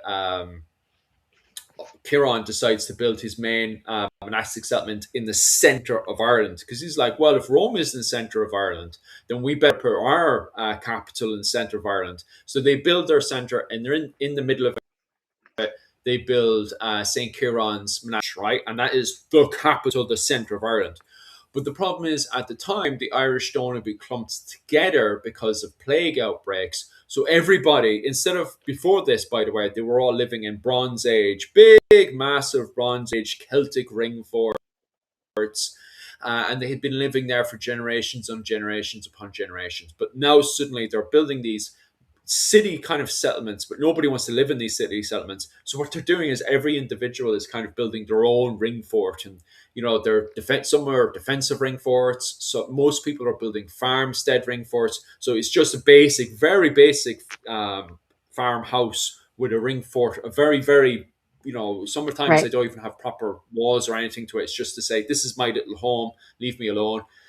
Please don't bring your plague inside. And then you'd have your farm around that little ring fort. Nobody's going to major areas. And these, what are meant to be cities, become monastic settlements. Okay. I don't think any of that happens in France. Rachel, please No. correct me there. No, they Like, have, there are, God knows, there's lots of monastic settlements in France. I mean, that's 100%, but that's in addition to, I mean, so you're talking the first millennium, you're talking, yeah, there's specifically the 6th and 7th century, right? That's a different kind of France. yeah. that's there are still some of the Roman towns they continue to be occupied. They're not abandoned. Mm. Not all of them anyway. When your population is depleted by 90%, that can have a really drastic impact on what settlements are abandoned or what aren't, but not all of them are. So some of the cities are, some of the towns continue to be inhabited. Marseille, Paris, places like that, they continue to be inhabited. So there are cities, there are towns in that early Middle Ages, but their monastic communities spring up at the same time. And you also have manors. You have these independent lordships basically that start to spring up as part of the Frankish kingdom, right? The Frankish Empire. But the Franks have this really unique And when I say Franks, I mean like the Franken, the nomadic people who, sort of who do end up settling France in that during the migratory period uh, following the sort of collapse of the Western Roman Empire. They have an interesting system of inheritance that actually creates problems further down the road. So Mm, they're being a nomadic people, like many nomadic peoples, they're very egalitarian. They don't they mm, don't there aren't big gaps between rich and poor or between the powerful and the disenfranchised. But also their system of inheritance is very fair in mm, that all property is evenly divided amongst all of the sons. So the Franks don't have primogeniture. mm. And what that means is that if you start with Lord A and he has this big piece of property, then he has four sons and he dies, that gets divided into four. And Yeah. then now it's four smaller prints. And then that division keeps going on until you end up with lords who only have like a 20-foot by 20-foot piece of land actually to their name. Mm, So that's actually informative, and that's very different in France and what is now France than other inheritance systems in other parts of Europe. And it's one of the things that leads ultimately in the 18th century. You've got all these, knights of so and so and lords of so and so that have literally nothing, mm, no income, no way of earning income, because the land that is their title is a pathetically small piece of property. Right? mm. So that also changes, that gives France, what is now France, a different shape in the Middle Ages than other parts of Europe. Um, Yeah, it is quite interesting, all right, especially when France starts to take on the identity of what it is to be civilized. And it does kind of push even further more when we go into the period of Charlemagne, because a lot of people like Charlemagne takes on the title of the Holy Roman Empire, what it is to be Holy Roman and Empire, and even gets that kind of nail in the head by the papacy itself when the papacy suddenly crowns him emperor of Rome at the time. And then it kind of further escalates this idea of who should be crowning the King of France. And later on, then that probably divides into the Holy Roman Empire, who should be, crowning all these people at the time. But it's quite interesting that even this whole, we were talking there about religion going into France and stuff, who should be controlling the religion in France at the time? Should it be the King of France or the papacy? there's actually a good question here from Adam, not Mm. to be inflammatory, but how were Black and Latin people involved during the medieval period? What roles did they fill? Well, if you mean by Latin, like Latino, as in South Americans, South the Americas in this period are thriving and doing their own thing. Yes. Right, there are massive civilizations in the Americas in this period, some of them with very sophisticated cities, massive infrastructure, massive megalithic buildings and architecture, complex systems of trade and production and arts and crafts and music and food and all of that. That's, yeah, what's happening at this time in the Americas is a whole other world, and very local, very, very locally defined in many cases. So Mm. today we are focusing, just to be clear, today we are focusing on France. So in the 15th century, as far as we know anyway, no peoples from the Americas have swum across the ocean to make their way into France, at least not before Not in France, 1492. no. Yeah. Not before 1492. Mm-mm-mm. Um, There's a but certain level of interaction happening between the Scandinavians and the Irish, well, the Scots and the Irish, who were moving over from, what was it called, Iceland over to Finland and stuff. So there's a certain level of interaction there. And then how that goes throughout the medieval period is still debated between academics yeah. and scholars, but it has been proven during the Viking Age of 1000 AD that, you do have the likes of Eric Oh and other yeah. people who have made their way over to Vinland, but the rest of it's very much debated today of how much interaction was going on, because you get these little snippets, like for instance, Christopher Columbus being in Galway in Ireland and him talking to fishermen. They're like, yeah, yeah, yeah, you can make your way if you go from Iceland over to Greenland. There are fishermen that go over there all the time. Oh yeah. I The mean, there's fact that there's a settlement. There's a settlement in Greenland. There's yeah, there's a yeah, full a full-blown settlement, but that's not Latin America. Yeah, yeah, yeah. Let's be very clear. That is Oh not yes, Latin America. Those 100%. are not, But not my not point, Latin America. yeah, but my point being, there's a level of, the closest you can get to a level of interaction is between America Yeah. and what was it called, and the old world, as some people would call it, would be the Celtic kind of quote unquote Celtic regions and the Norse regions. However, it's very interesting that you bring up what is, oh, how was it again, how were black people involved in the medieval period, because we do know, like, at the time, Eastern Africa was in the middle of a golden age because of the fact they have so many gold mines around there. Yeah. And we do have various emperors around those regions who were able to just get a whole load of boats and just send them off, like get rid of, just like, we're just sending them off and they never return. And that's what happens. They literally put boats together and just like, I wonder what's way over there. If I send Yeah. people over there, will they come back? And they just send people off and they don't come back.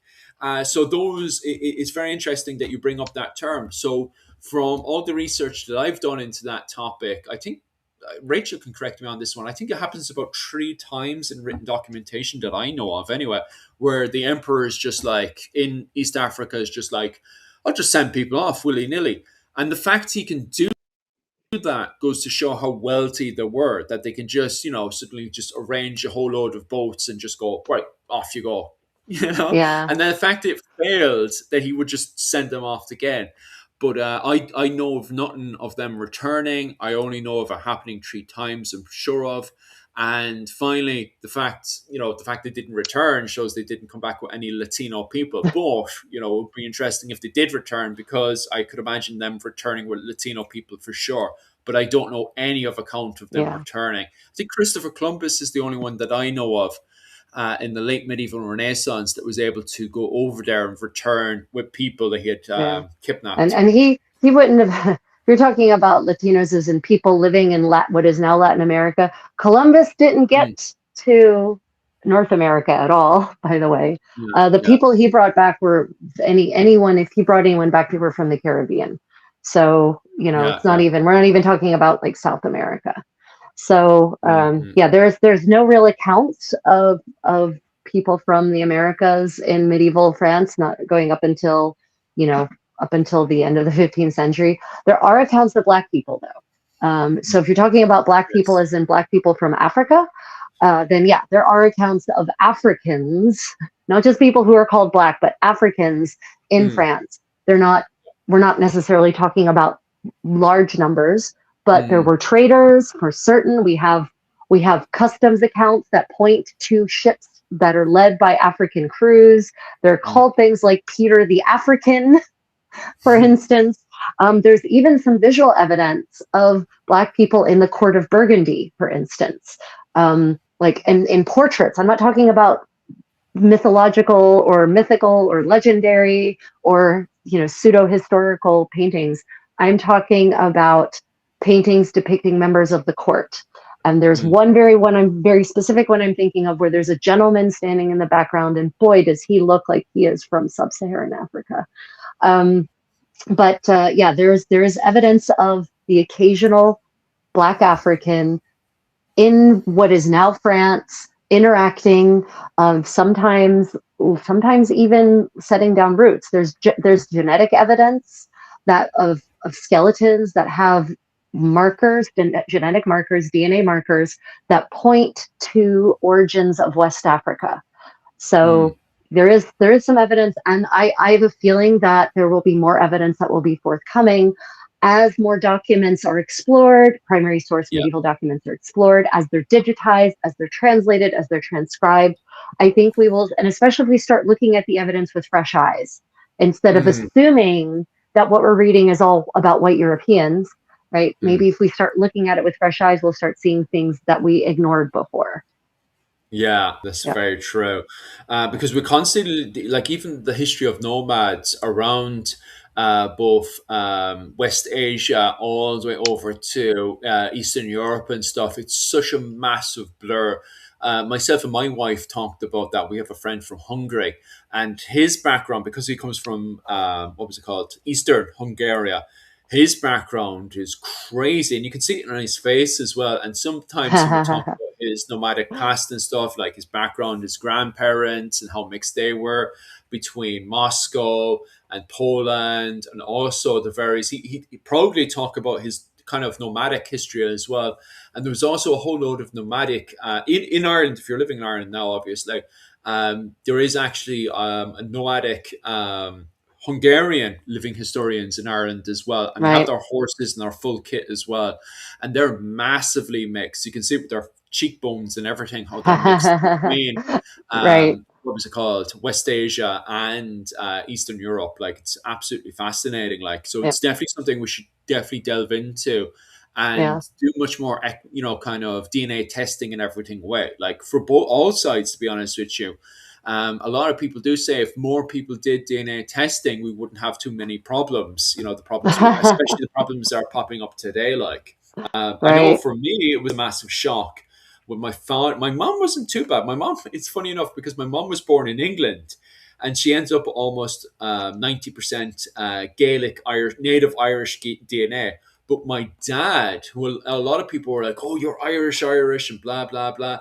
He did his DNA testing, and he was mixed with every single visitor to Limerick.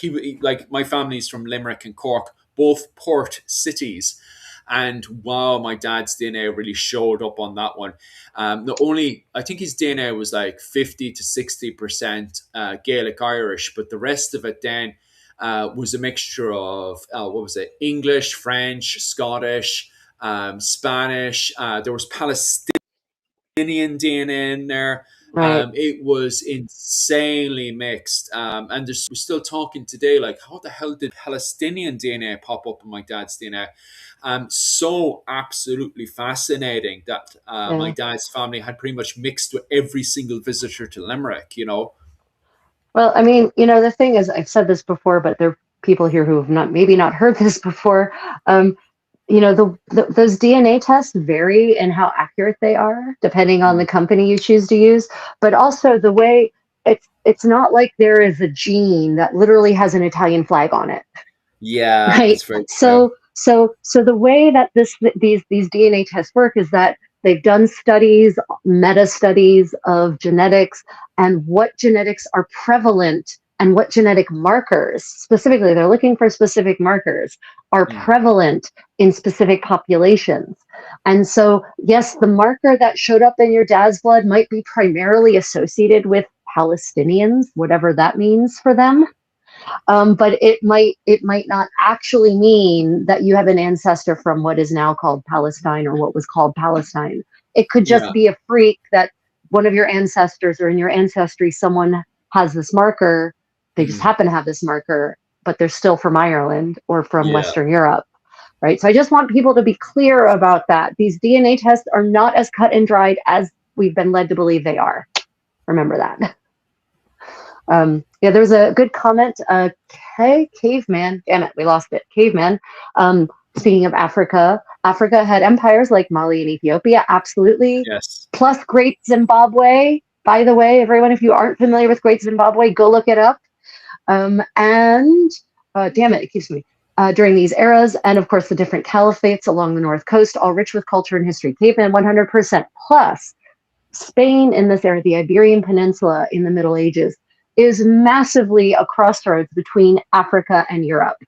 I mean, Mm. literally, look at a map. you could swim from the Iberian Peninsula to North Africa if you're a good enough swimmer, right? It's not that far. So especially if you kind of stop along the Rock of Gibraltar, you head out from Gibraltar, right? So the Iberian Peninsula in this era, in the Middle Ages, starting from the Roman Empire, by the way, is a mixed bag ethnically. The Roman Empire was also a very colorful empire where you had scattered all throughout the empire people who were from sub-Saharan Africa, people who were from Northern Africa, living in places that were not Africa. and having children and leading lives, because that's the way the Roman Empire worked. Mm, And that's already there in place in Hispania, as it was called in the Roman Empire, when the Visigoths come in and take over, and then when the Moors, when the Arabs invade, as part of the big advancement, the March of Islam in the end of the sixth and the early seventh centuries, right? They bring up with them a lot of different peoples from Africa, not just Arabs, not just Berbers, but also sub-Saharan Africans. And then that just continues. Those trade routes continue from Mali, from Ethiopia, going up into the Iberian Peninsula. There's people with very, very dark skin mm, documented all throughout the Middle Ages in Christian kingdoms on the Iberian Peninsula. And in the 15th century, we have evidence of lots of Black people in the Iberian Peninsula in the 15th century. And at that point, you see the rise of Black slavery as a much bigger phenomenon than it had been before. oh, the So yeah, Jaws. there are absolutely Black people in Europe in the Middle Ages. Mm, Sorry, everyone. I know you want us to be perfectly white, but we weren't. Now, I would never argue and say that it was 50% of the population or mm. any large overall that Black people represented a major part of the population. I haven't seen evidence of that, but there were Black people present in various places, especially places that had trading ports. Yeah, Yes, because I was about to say that to bring us back in, yeah. that the southern part of France, especially ones that were connected with the Crusades that Mhm. was going on, connected into the large Mediterranean Sea, would have people from all over North Africa Yeah, and the Middle East traveling into those ports because of the fact that France was so connected to the Crusades going into the High Middle Ages.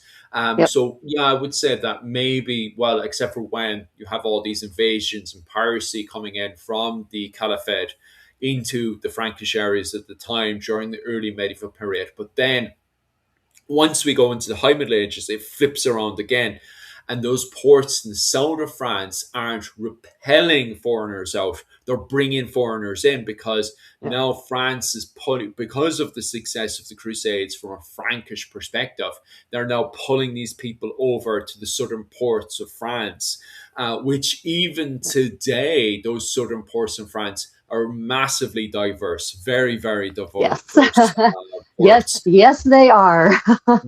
And that could lead us into dangerous modern politics. So back to the Middle Ages. Oh yeah, it's that rolling backwards. So a comment is it should be remembered that someone from Ireland may have moved to Palestine, Israel. Also that, Mm. yeah, there's lots of ways that DNA markers can move Well, around, or there's it, reasons they may or may not mm. show up. Well, just to stay on that topic of the movement of Crusaders and stuff, the Knights Hospitallers were actually based in Limerick, where my family is from as Yeah, well. So it yeah, could be in the realm of possibility because, yeah, what was it, my grandfather's side, he was very much connected in with the merchants of Limerick and Cork and actually made a fortune.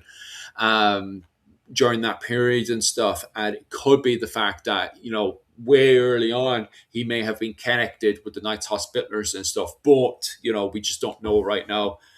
Maybe in the future we could go back and use DNA to kind of travel back and see the memories and thoughts of our ancestors. You never know. right. Um, it was Laurie has a really Laurie, one of my super followers, mm, has a really good comment. She says, "I hear a lot of people say they're descendants of Vikings because yes. they have Scandinavian DNA, but actually, as she points out, the ancestry tests don't go back that far. Like Oh, they only really? go back like 300 years. Oh. So yeah, you're not going back to ancient ancestry, right? Mm, mm, mm. So that's something else. That's interesting. All right, like because the way people talk. You see, I haven't actually done my DNA testing, and I was assuming by the way people were talking these days that it did in fact go back that far. But the fact that you say it only goes back 300 years, God, yeah, it really Yeah. kind of shoots down the idea of a lot of people. So that means the majority of people who I know I'm taking pretty much kicking the teeth in from a lot of Canadians and Americans, so I do apologize if I hurt anyone's feelings, but that does kind of nail down the idea that the majority of people who are descended from Denmark and Norway were sort of just farmers and peasants Right. who were Yeah. immigrating to Canada and I've America. Yeah, on my dad's side of the family, I'm peasant stock all the way, baby. Like I'm not trying to be offensive. Like the majority of my family most likely were peasants as well. Like, but Yeah. yeah, it's funny because a lot of people who are claiming that, oh my, I come from the ancestors of great Vikings. If it's true that you were saying that this DNA only goes back 300 years, most likely the fact that you had to immigrate from Denmark and Norway over shows that most likely your family weren't pirates. They were Yeah. probably just peasants trying to get by until these great industrial revolutions started to kick off, and then you were straight, over on the boat to America and Canada. So it's quite funny, like. And I'm not saying there's anything wrong with it.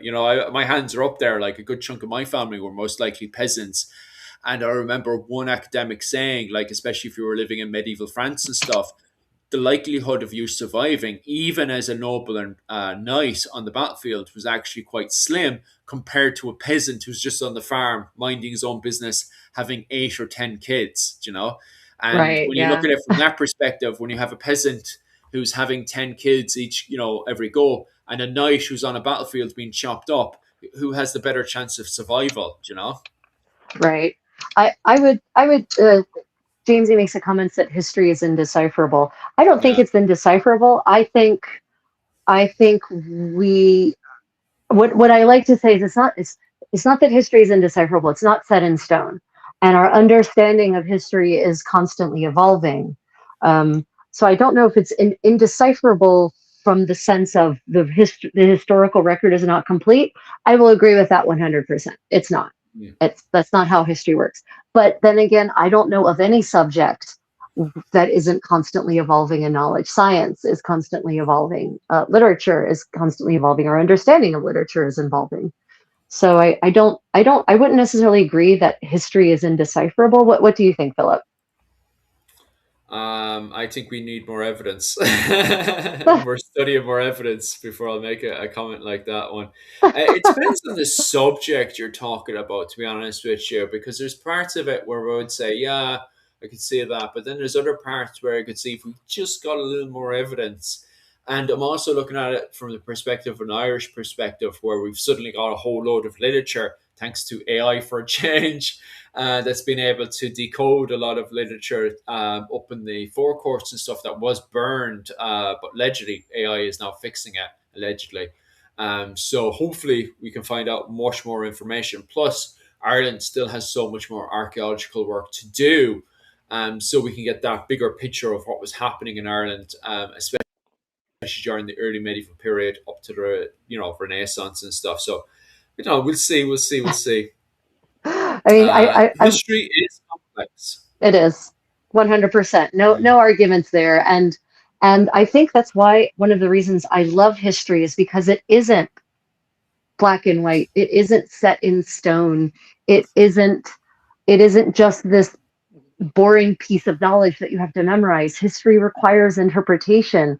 It requires reading a Mm. lot of different sources of different kinds from different voices to really develop a picture. And there's still room for debate. I mean, Philip, you and I could look at the exact same primary source, the exact same chronicle written by the same chronicler about the same event, and we could walk away with different conclusions about that event. I find that scintillating. Yeah, yeah, which we do from time to time. You have your interpretation, and I have my interpretation, and we would have that because I come at it from a very Irish perspective, and yet you come at it from a very kind of European, Florentine, kind of Burgundy interpretation of what's going on in history. You look at it from a clothing perspective. I look at it from a big, political, military perspective. But on top of that as well, it's quite handy because I'll see something, I'll say my thoughts, and I'll be like, Rachel, what do you think of A, B, and C? And then you will fully open up about your interpretation as well. And although I'll think to myself, going, "Nah, Rachel, you're wrong," I still kind of accept it as well, because you have a completely different view and perspective, from different situations. It's like the Yep. example of the car that crashes into the wall. I have, my perspective from my side of the road. Rachel has her perspective from her side of the road. And it's a great thing that my wife, who's an archaeologist, who specializes in both Japanese and in Irish archaeology, she has her own perspective as well, which gives me a completely different view. I've often gone to dinner after one of our live broadcastings and stuff, and then I'll ask Yuki, "What do you think of what I said or what Rachel said?"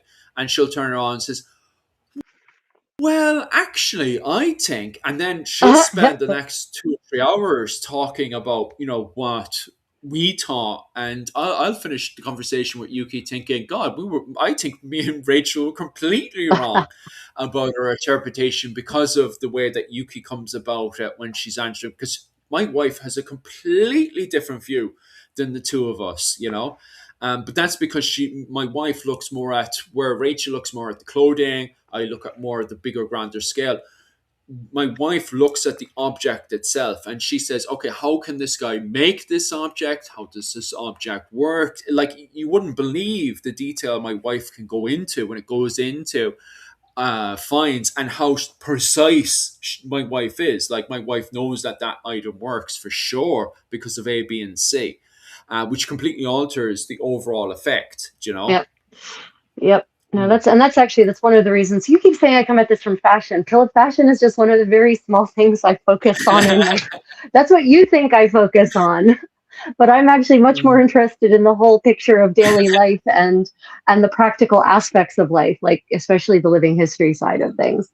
Oh yeah. Yeah, I'm definitely I'm more of the Yuki side of, here's how this object could have been made and here's how it would have been used. And here's why it can't be used for that thing that archaeologists said it could be, because I tried it and it didn't work. Yeah. These theoretical archaeologists need to actually get out and try some of these items they excavate. Anyway, especially for archaeology. There's a very good question that just popped up there. Were serfs slaves? Slaves is a funny one for serfs, I think. But regardless, I'll actually say it the way it was originally written, which is, were serfs slaves or tied to the land? Do you mean were serfs like slaves who were tied to the land? I think that's what you're trying to ask. And I wouldn't say, from my perspective, now Rachel would know it more than I do because I look at it from more of an Irish perspective, where the Irish are more free to walk around Ireland than what you would see in France, where you've got literal laws tying people to the land. In Ireland, they do try that from time to time, and the church kind of does get that working. The Normans, on the other hand, and the Gaelic Irish, it's sort of more of the man with the biggest stick. So I won't be going into too much detail about that one. In France, when it comes down to tying people to the land, I have the perspective it's different to slavery. Serfdom is different to slavery. Would I be right in saying that, Rachel, in France? I mean, yeah, yeah. So I guess we have to get to the definition of what is a slave. Yeah. Versus, and I feel like Socrates here, posing questions that have no real answer. Yeah. So technically those serfs are not slaves. They are peasants that are tied to a specific piece of land. But some people, gosh knows, Americans would say, well, that makes them a slave because they're not allowed, they don't have freedom of movement. Okay, well, if your only definition of slavery is that they don't have freedom of movement, then I guess they're slaves. Yeah. But instead of saying, well, are they slaves or are they not, I think it's better to say what they were in terms of definition, which is they were a peasant who is tied to a specific piece of land. And in many cases, they had to pay a rent to work that land. And by rent, I don't mean a monthly cash settlement. I mean, like they had to pay a certain amount of their produce to the lord, their landlord, even if their landlord wasn't a lord, because it could be the church. That basically covered was the fee for allowing them to work the land. But they didn't. That's a myth about serfdom, is that, oh, well, the serfs just had to give everything that they made to the lord. No, they got to keep a reasonable portion of it for the most part. The only thing is that they didn't have the freedom of movement. But on the positive side, legally, and it was a legal situation, so they did have legal rights. That's another myth, that serfs were like a slave. A serf had no rights. and therefore could just be ridden upon or beaten or killed at will. No, also not. There are cases of lords being brought up on murder charges for killing their serfs. So no. So, you know, a serf had certain rights, and one of those rights was that they had to be allowed to work the land that was part of their serfdom. Right? So that was, it wasn't all a one-way street, and it, you know, but this is another of those institutions that has been grossly misrepresented in a lot of history. And I, again, probably for political reasons, to present the, you know, the wage slaves that we now have as being somehow superior to that, right? Yeah, that's very true. As Christians, they couldn't technically be enslaved. However, slavery could be used as a form of punishment, says Witchy. Yes. Yeah, it was. Yeah, so how well that was enforced is a different question, right? Because we definitely have slaves in Ireland, in Christian parts of Ireland. Yeah, that's actually a very, very good point. We do actually have slavery goes on throughout the entirety of the medieval period. Like, it starts off in 410, and I can't see in around 550 when Christianity is officially brought into Ireland. I can't see any king in Ireland trying to remove, well, the equivalent of a baron trying to remove slavery, or even the High King of Ireland trying to, the Re-Roic, trying to remove slavery in Ireland. So there's no push whatsoever until 1103, and that's from a push from the papacy. So it's not until 1103 that slavery is somewhat gone, but you still have pockets in Ireland, which is, by the way, at that point after 1103, it's against the law. Like, the High King, if he finds you doing slavery, he will force you to pay various fines and could even execute you. So it is against the law after 1103 in Ireland. But there's still pockets doing it. There's still pockets in Ireland going over to England, kidnapping people, bringing them back to England, or even just buying other human beings. There was a market. This is what really annoys the Normans about Ireland, is that in Bristol, in England, Irish people were going over to Bristol and just buying children from the locals and then going back to Ireland, which annoys the Normans, because the Normans, they were buying it from Anglo-Saxon, and the Normans have just enforced their dictatorship. And as part of their dictatorship over England, they're enforcing, you know, the papacy ways, the common law and all that stuff, what the papal laws and stuff. And, you know, them going off and selling their children undermines the Normans, because the Normans are meant to be very anti, as you guys point out there, not being allowed to sell other Christians.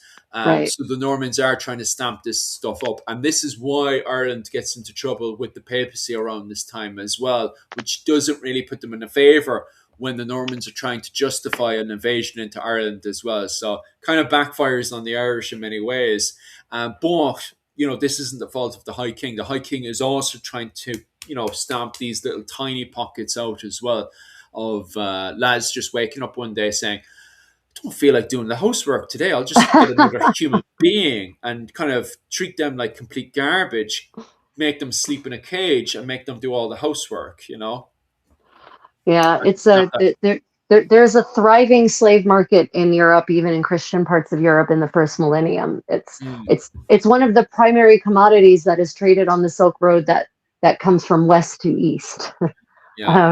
So yeah, it's in the earlier parts of the Middle Ages, it isn't quite so settled as that, and as well regulated as that. But it still comes back to the idea of serfs are technically not slaves.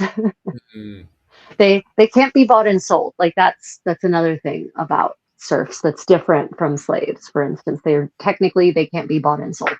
Again, of course, you're going to have examples of various bad actors, various malfeasors violating those laws and the conventional and traditional rights and the customs. But the reason that those records come to us in history is because they were brought up in court cases, and therefore we know about those violations. So because they were viewed as violations. So yeah. Yeah, as Twitchy says, it's messy, and slavery is such a complex topic during the medieval era. But this is a good point, Twitchy. What is important is to emphasize that unlike the USA, slaves were not the primary form of labor in production. For especially the second half of the Middle Ages. In the earlier part of the Middle Ages, it depends on where you are. But the period of serfdom, what people, this is another of those myths about the Middle Ages. The defining feature of the Middle Ages is feudalism and serfdom. Wrong. Wrong. Serfdom does not exist across all of Europe in the entire 1,000 years that is the Middle Ages. And it's, there's like an intense couple of century period where it's very prominent, and then it slowly goes away bit by bit as it becomes, the Black Death definitely kind of puts the kibosh on it, more or less. It really, that's kind of the big turning point for serfdom is the Black Death. Butt in there, Rachel, because I got a donation of $5, and I just want to apologize there. What we're going to do is copy and paste that over, Big Dave, because I'm not sure why that didn't come true, but I thank you so much. Your new comment came true, Big Dave. I just want to apologize there because Big Dave actually donated a $5 to me, but for some reason Restream never popped up on the comment section. So I just want to apologize for you there, Big Dave. Thank you so much. I'll pop over to Rachel's there and make sure she hasn't got any comments there, but I'll repost your comment there. Suppose we take a peasant from old Ireland and bring them to today. Would they think they had it bad, or would they say, send me back? So do you think a peasant from old Ireland, kind of a clansperson, would have it bad today? To be honest with you, I think they would demand to be sent back if they were from Ireland during the medieval period. And the reason for that is because from the get-go, they would feel very lonely, okay? And I think that's the main reason why they would suddenly feel like going back. A lot of people, Irish people in the early medieval period, it's king groups. They always have somebody who's accompanying them. Plus, it's the emotion here is really, really toxic. There's a lot of Irish academics right now that believe that medieval Ireland was more like a musical all the way up to 1920s with the arrival. Thank you so much for that donation as well. I'll pop in for that one just a second, guys, okay? Thank you so much for that donation. I just want to answer this question first. But yeah, I do believe that they would look to be sent back because of the fact that they would feel very lonely, very isolated, because of the lack of the feel of a king group, constantly having people around them to talk to. You're talking about 10 people at a time that they would have communicated with. And also on top of that as well, the feeling of not being able to express their emotions. A lot of academics today believe it was like a musical in Ireland all the way up to the 1920s until the radio. A lot of academics now believe that the radio killed people expressing themselves from the moment they woke up. So they believe, a lot of people believe from the moment people woke up, they started singing. And they would sing doing jobs, they would sing doing is that what you meant by it's like a musical? I was trying to figure out what you meant about it being like a musical. Yeah. Like, what is he talking about? Okay, you mean that life would have been more musical in general. Yeah. Okay, now I understand what you mean. I was imagining like choreographed pieces. Like you wake up in the morning and the first thing you do is a 5-person ballet. Right? Yeah. But that year, when the academics were describing it, because this was happening on Medieval Irish Podcast. If you haven't listened to Irish Medieval Podcast, definitely give it a go. It's absolutely brilliant. But when they were describing it as well, that's what I imagined of them waking up and the bird coming over, tweaking, and everybody getting up, dancing and singing, which maybe not far off in many ways if they're describing it like that.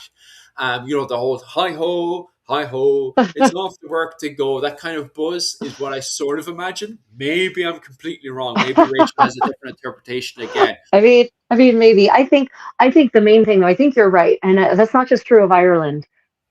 Everywhere in Europe was much more musical. And not just musical, more communal, right? Yeah. That would be such a big shock to any medieval person at any level of society to let's say a noblewoman, if she got transported to her equivalent socioeconomic status in New York City, she'd be in one of those high-rise apartment buildings all by herself in this massive apartment with views overlooking the city and no one nearby. Mm. No one. No one, she wouldn't have a lady in waiting, she'd have nothing, because that's not what modern rich people have, right? She'd be completely isolated, and it would be such a lonely existence. Yes. It really would. It would just be so quiet, except for we have these devices that can produce music at the drop of a hat, right? We don't even have to type anymore. We can just say, Siri, play so and so, and it Mm. happens.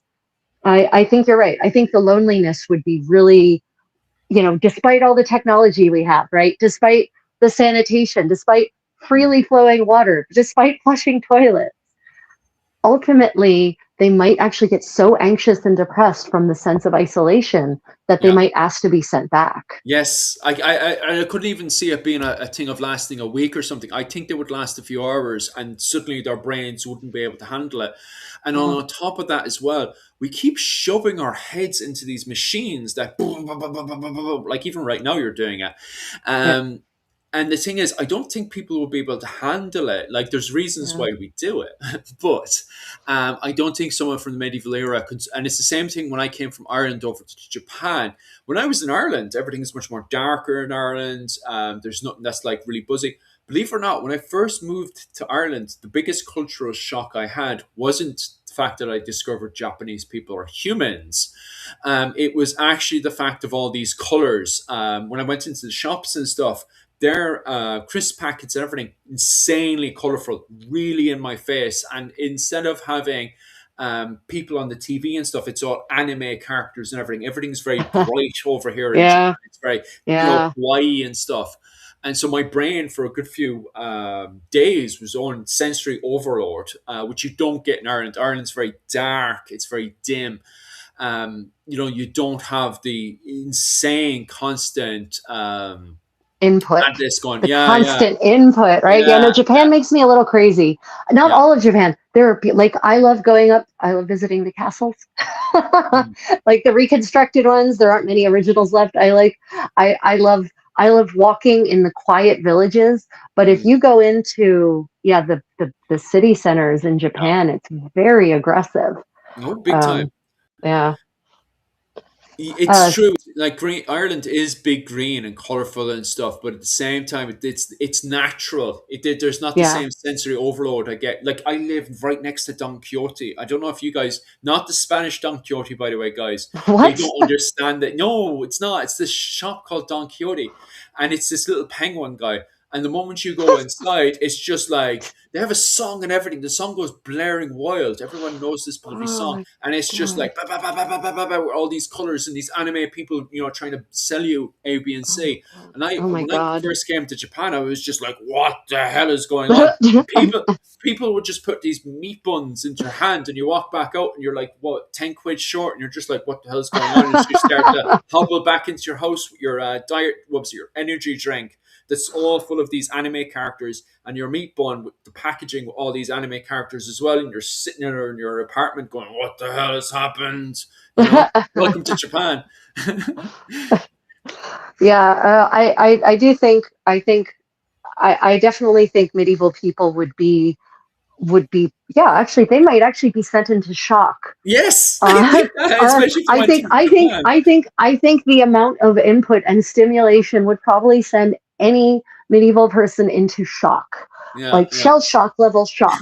yes, I think they would say, and the loneliness. So the combination with the overstimulation and the loneliness, it would be unbearable, right? And mm, the brightness at night, how bright it is all yeah, the time, all the time. It never gets dark.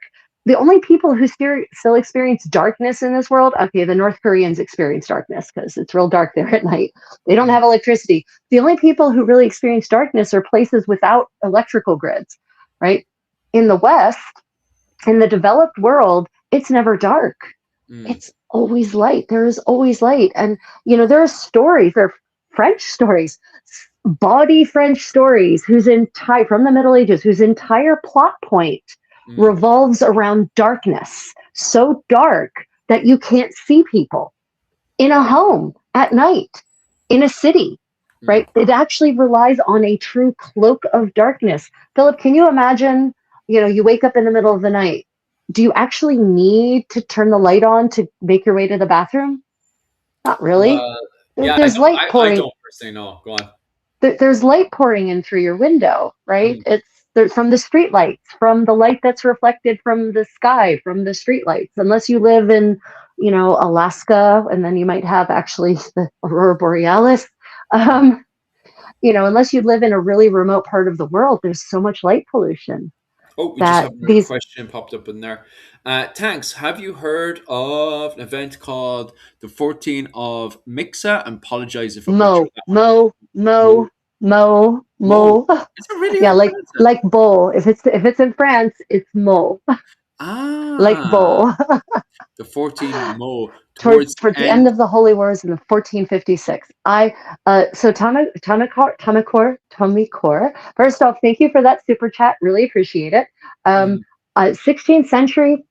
I know, not my strong suit. The 16th century depresses me. Does it uh, depress you, Philip? The 16th century depresses me. The yeah, wars, that's the the, point the where wars of religion, uh, the way things are going in the New World is really ugly. Like the way the native the first peoples are treated there by the Spaniards. Holy shit! And the Portuguese. It's really bad. So I'm afraid I do not know about the 14 of Mo. I am so sorry. My focus is 15th century history and prior mostly. mm. Yeah. Yeah, I'm assuming you're talking about the holy wars that are happening with the Ottoman Empire and if that's happening around the Mediterranean Sea. Because I know at that point, the Crusaders had been booted out of the Jerusalem region and stuff and had now been Oh, long on the time ago. islands and Yeah. stuff. By Yeah, yeah, by by that point, you've got the Knights of Rhodes, right? By that point, you've got the Knights Hospitaller in Malta, mm, right? They have basically set up Malta because they fled to Malta because they're evicted from Rhodes by the Ottomans. So yeah, yeah, if you're talking about those holy wars, yeah, not unfortunately not so much. yeah. 16th Uh, century is depressing. then I have another question. Could the Gallo Glass beat the French Knights in a 50-50 fight? That would actually depend on where you're doing that fight. If you're doing that fight in France Yeah. or in the southeast of the island of Ireland, those French Knights are just going to smash through your Gallo Glass formations. They're not going to survive too long. However, if you're going to do that fight up in the northwest of the island of Ireland, yeah, I could imagine. And it also depends on what era you're talking about. Are you talking about knights from the High Middle Ages? Are you talking about knights from the late medieval period? Yeah. But as a common rule, it depends on the territory. The Gallo Glass and the French knights, they really dominate depending on the territory itself. And also, like longbow men for a very long time in the late medieval period dominate French knights. But then as you go into the Renaissance, with the introduction of better cannons, better tactics around what was it called, crossbowmen, as we were talking about earlier, and even better armor for the cavalry of the French knights. The French knights eventually just be able to smash through English longbow as they move into the period of the Italian wars and stuff. So it really depends on what period you're talking about, because even the Gallo Glass continue to develop and change. But even what they're deployed for, like as you point out there, I'm assuming you're talking about the High Middle Ages, because the Gallo Glass are very focused in the High Middle Ages fighting knights. But then as we go into the late medieval period and the Renaissance, that's what pike formations are for. Pike Yeah. formations start to become more and more popular in Ireland. And the Yep. Gallo Glass are more used for chopping up in between the pike formations and stuff. So it really depends on the period you're talking about and the tactics that are being used. I mean, if we have friends, we could maybe test this. Oh, nice. You and I know people. You know people who do Gallo Glass reenactment. I know uh, people who do 15th century French reenactment. We could yeah. we could test this. Just giving a field barring each half an hour. My friends as well, the lads, they're actually recruiting medics over. medics will be standing by. If you are living up around the Clare area of the west southeast of Ireland, I would definitely say west southeast. What the hell is west southeast? I'm talking about the what was the southern west side of our Ireland, up around the Clare region. The lads are recruiting for this year when it comes down to living history and stuff. So if you live around Clare, Cork area, definitely pop in and join those guys, or join me over on Instagram. I'm constantly sharing our posts and stuff. And I suppose you're the same as well, Rachel. Is that people are recruiting this time of year for reenactments in Europe and also America as well. Well, mainland European reenactors don't usually recruit.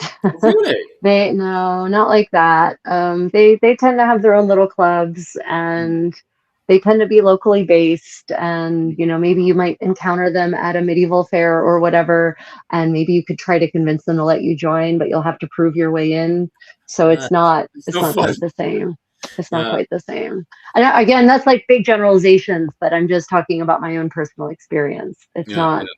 Organizations, recreation organizations, not reenactment, but medieval recreation organizations like the SCA, they recruit always. They're always interested in new people joining them and making them feel welcome and helping them get started. But reenactment groups tend to be less in Europe and England. The UK tend to be more introspective. They're not openly recruiting. You kind of have to go to them and say, I would like to join. Here's my and usually you have to submit like a resume and show that you approve that you are worthy of joining them. It's a bit much. I remember when I joined, I came back, I just finished my military service, and I seen reenactment for ages. And so I just went over to Trevor's house, who was leading the reenactment, and I was like, here, boy, can I join your reenactment group? And he was like, yeah, sure, boy, just come down Sunday and I'll give you an old axe there to hitting someone's head. That's how I started.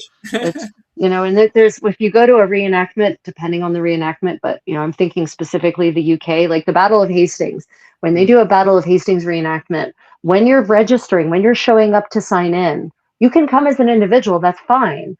But they actually have a color wheel, and they make you have to have your kit on, and they actually compare your kit, your clothing that you're wearing, to the color wheel. And if your clothing is too bright, doesn't fit the color wheel, then you're not allowed to wear those clothes at the reenactment.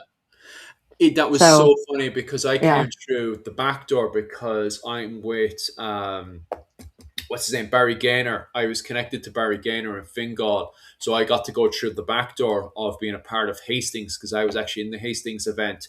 And when myself and Yuki were there, someone came over and said, oh, I didn't know we allowed that sort of bag here. To Yuki's bag. Yuki's bag was an official 10th century Irish bag. And I was like, I got very ticked, and I had to correct him. That annoyed me so much, because I knew he was only looking at English finds. And I was like, oh, yes, of course, because only England exists during the medieval period. He was literally talking like that, and I was getting ticked about it. And as an Irishman, I was like, that's a 10th century monastic find from Clan MacNoise. That is 100. That is the kind of behavior I expect at medieval reenactment events in Britain. Unfortunately, that doesn't. If I hear about inclusive behavior, I'm pleasantly surprised, because that's generally what I hear. Is a lot of tisking and passive aggressive. Right? Like they weren't even talking to her face, were they? Well, she said it to his face, but he said it sarcastically, like, "Oh, I didn't know they allowed those sort of bags." Oh, so he did have the courage to actually make eye contact and say that to her. What was funny about it is that I went up to him because I wanted to talk about the High Middle Ages and this particular English baron. So we were having a very, very intelligent conversation. And then he sarcastically, this is where it went downhill, by the way, he sarcastically turned around to my wife next to me and was like, oh, I didn't know we allowed that sort of bag here. And I knew, my brain clicked on straight away, and I got very ticked right away, and I corrected him right away. And he was just like, the jaw dropped. And especially the way that I had to vent at the fact that I know exactly, I highlight the fact that this was an Irish find from around Clan MacNoise. And not only do we know from this find, because it's in, like, literally, you will see like the Book of Kells and stuff where they have this sort of bag, but also it is being found. Like, it's not like this, they've never found this sort of bag before. They have found this bag. So this bag 100% exists, but it only exists in Ireland. I haven't found anything like this in England. Okay, so I understand where he was coming from, but this was a bloody Irish find, you know, that we I mean, solidly so know of. and but here's the appropriate way. There's a in my opinion, there is a polite, respectful, and productive way of engaging about this matter, Philip. So this is how I would have done it had I been this reenactor. I would have said, "Wow, I have never seen a piece like that from England. Yeah. Could you tell me about it?" Give you the chance to educate me about this piece, because unlike other people, I don't assume I know everything, because there's always new information coming out, there's always new archaeology, and there's no way that any one human can possibly stay abreast of it all. So there would have been a perfectly polite and respectful way to do it, but sarcastically sneering, I didn't know we allowed that sort of thing. Yeah. It's still today, like I think back and I get bloody tick-headed about it. Another really, really interesting one as well, because I came across this before and I have heard of, this is not a rumor, by the way, I have heard about this as well. Maybe it's a rumor, it's not, I've actually heard about this myself, but I heard a girl being refused to a group because she was in a wheelchair user. I get the modern wheelchairs and all that stuff, right? This doesn't just annoy myself. This has gone off to annoy other living historian reenactment groups as well. Yep. And it annoys my living history group as well. So that's not a rumor. There were actually groups. I'm not sure who this was, but it caused fighting between Polish groups as well. The Polish don't like this behavior, right? So if you're in Poland, they don't like this behavior as well. The Polish reenactment groups will build you a chair or build a chair around your wheelchair, okay, which they have done in the past. So the Polish groups do allow people in wheelchairs, and they will get very tick and angry because there is groups, not Polish themselves, but other groups in Europe that have refused some of their members to take part, and they themselves as a full-on group refuse to go to it. Now the Polish are a different breed altogether, because they have a thing called the Wolin Festival, which has gone on, it originates all the way back 1,000 years, and it's the same villages that are very close to by that meet up, and they have been fighting each other for years and years and years, and it has gone from physical violence to living history violence, but it's all full contact as well. So they have they get themselves blunt swords and shields. Actual swords, by the way, start whacking each other full force, and it's the same with the axes and stuff. It's Nice. one of the toughest reenactments. Actually, I've heard of this, and it's gruesome. Yes, it is. It is. There is something a little wrong in their heads. Yes. But because it's still, if you're right, it's still actually technically a hobby. They're doing this. They're doing this. But you sound so much more intelligent than what you are wearing. Really, Lemon? Okay. Interesting. Are you talking about me now or what? I don't get that joke. Lemon, are you talking about my replica medieval clothing from the 15th century worn by women for a good 50 years? I didn't realize that clothing could indicate intelligence. Did you, Philip? I have no clue. I don't know. I don't get the joke. Maybe that's from where Lemon's at. I don't know. But Laurie's point is, like, it's a really good one. There are absolutely reenactment groups who won't let you in if you're in a wheelchair. And okay, so here's the thing. Okay, so there's a difference between a reenactment. That is, let's say, the Battle of Towson, 1470, right? 1471. Okay, you're reacting to specific battle, and if you're a reenactor, they're not going to let you in a wheelchair that looks like a wheelchair. But that doesn't mean you can't attend the reenactment. It just means you're not going to be one of the actual reenactors. But like you said, that group in Poland has a solution. The solution is that they're going to build this thing around your wheelchair your modern wheelchair. So you still have your modern wheelchair, right? And your modern wheelchair will still function, and this thing is going to be built around it that's going to make it look super cool. Right? Yes. Like that. That's what they do in Poland. That is a perfectly reasonable assumption. But to me, that's a reenactment is a different beast than a living history event. Okay. A living history event is not a reenactment of a specific battle. It's literally living a moment in time, experiencing daily life in that moment. It's not about the battles. It's not about the great man history. It's about how people live their daily lives. It's about the songs they sang. It's about singing the songs, eating the food, making the food, dancing the dances, playing the games, living daily, experiencing medieval daily life together, right? So Mm, I personally, I think we should absolutely be willing to make accommodations at living history events for people to participate, even if they need devices. Now, here's the other thing: yes. our we shouldn't expect that someone who's in a wheelchair should have to invest $2 or $3,000 into a Yeah. wheelchair cover to be able to participate. I Yeah. don't. That's not. I don't agree with that. I think that's bullshit. Yeah. Um, on the other hand, if it's a private living history event, it's your own private event that you're hosting and sponsoring and funding. It's your event. You can do what you want with it. Yeah. I don't personally agree with that level of exclusion. Yeah. Yeah, I'm not a huge fan of it as well. I think there should be means and ways to adapt around it depending on the Yeah. circumstances.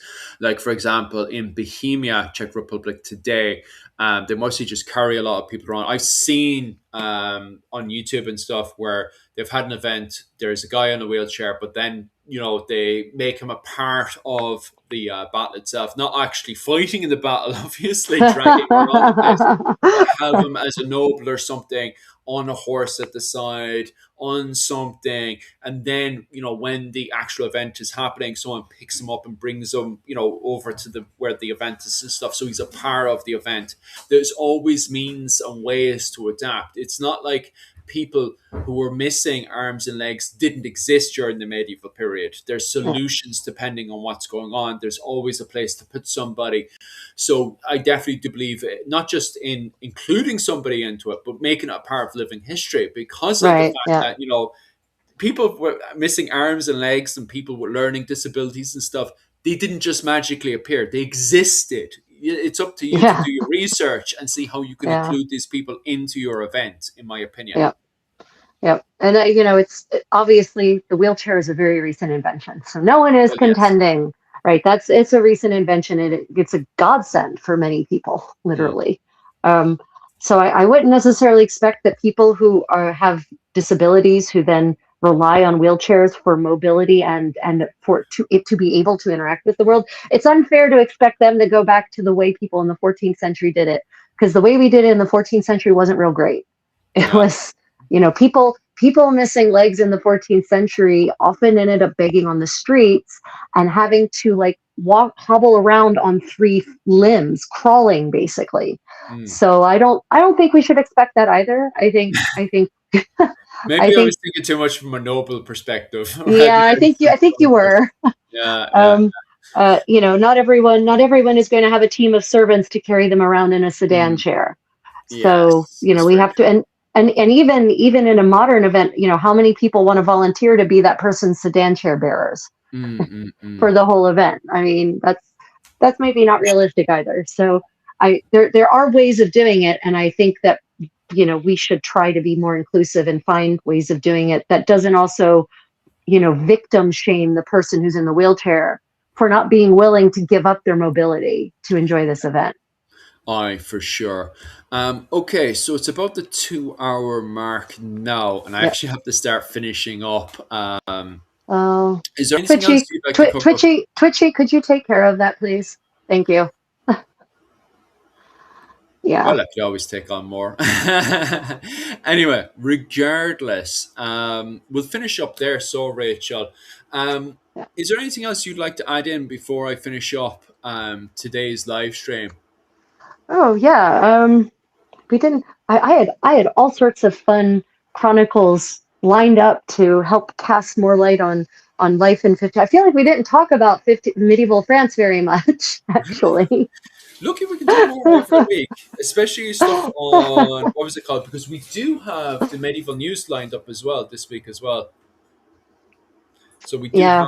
have that's on Wednesday, isn't it? That we Yeah. have Yeah. all We've got the we've got we've images. got yeah we've got the medieval buzz on Wednesday. Yeah, Yeah. on Wednesday. So Yep.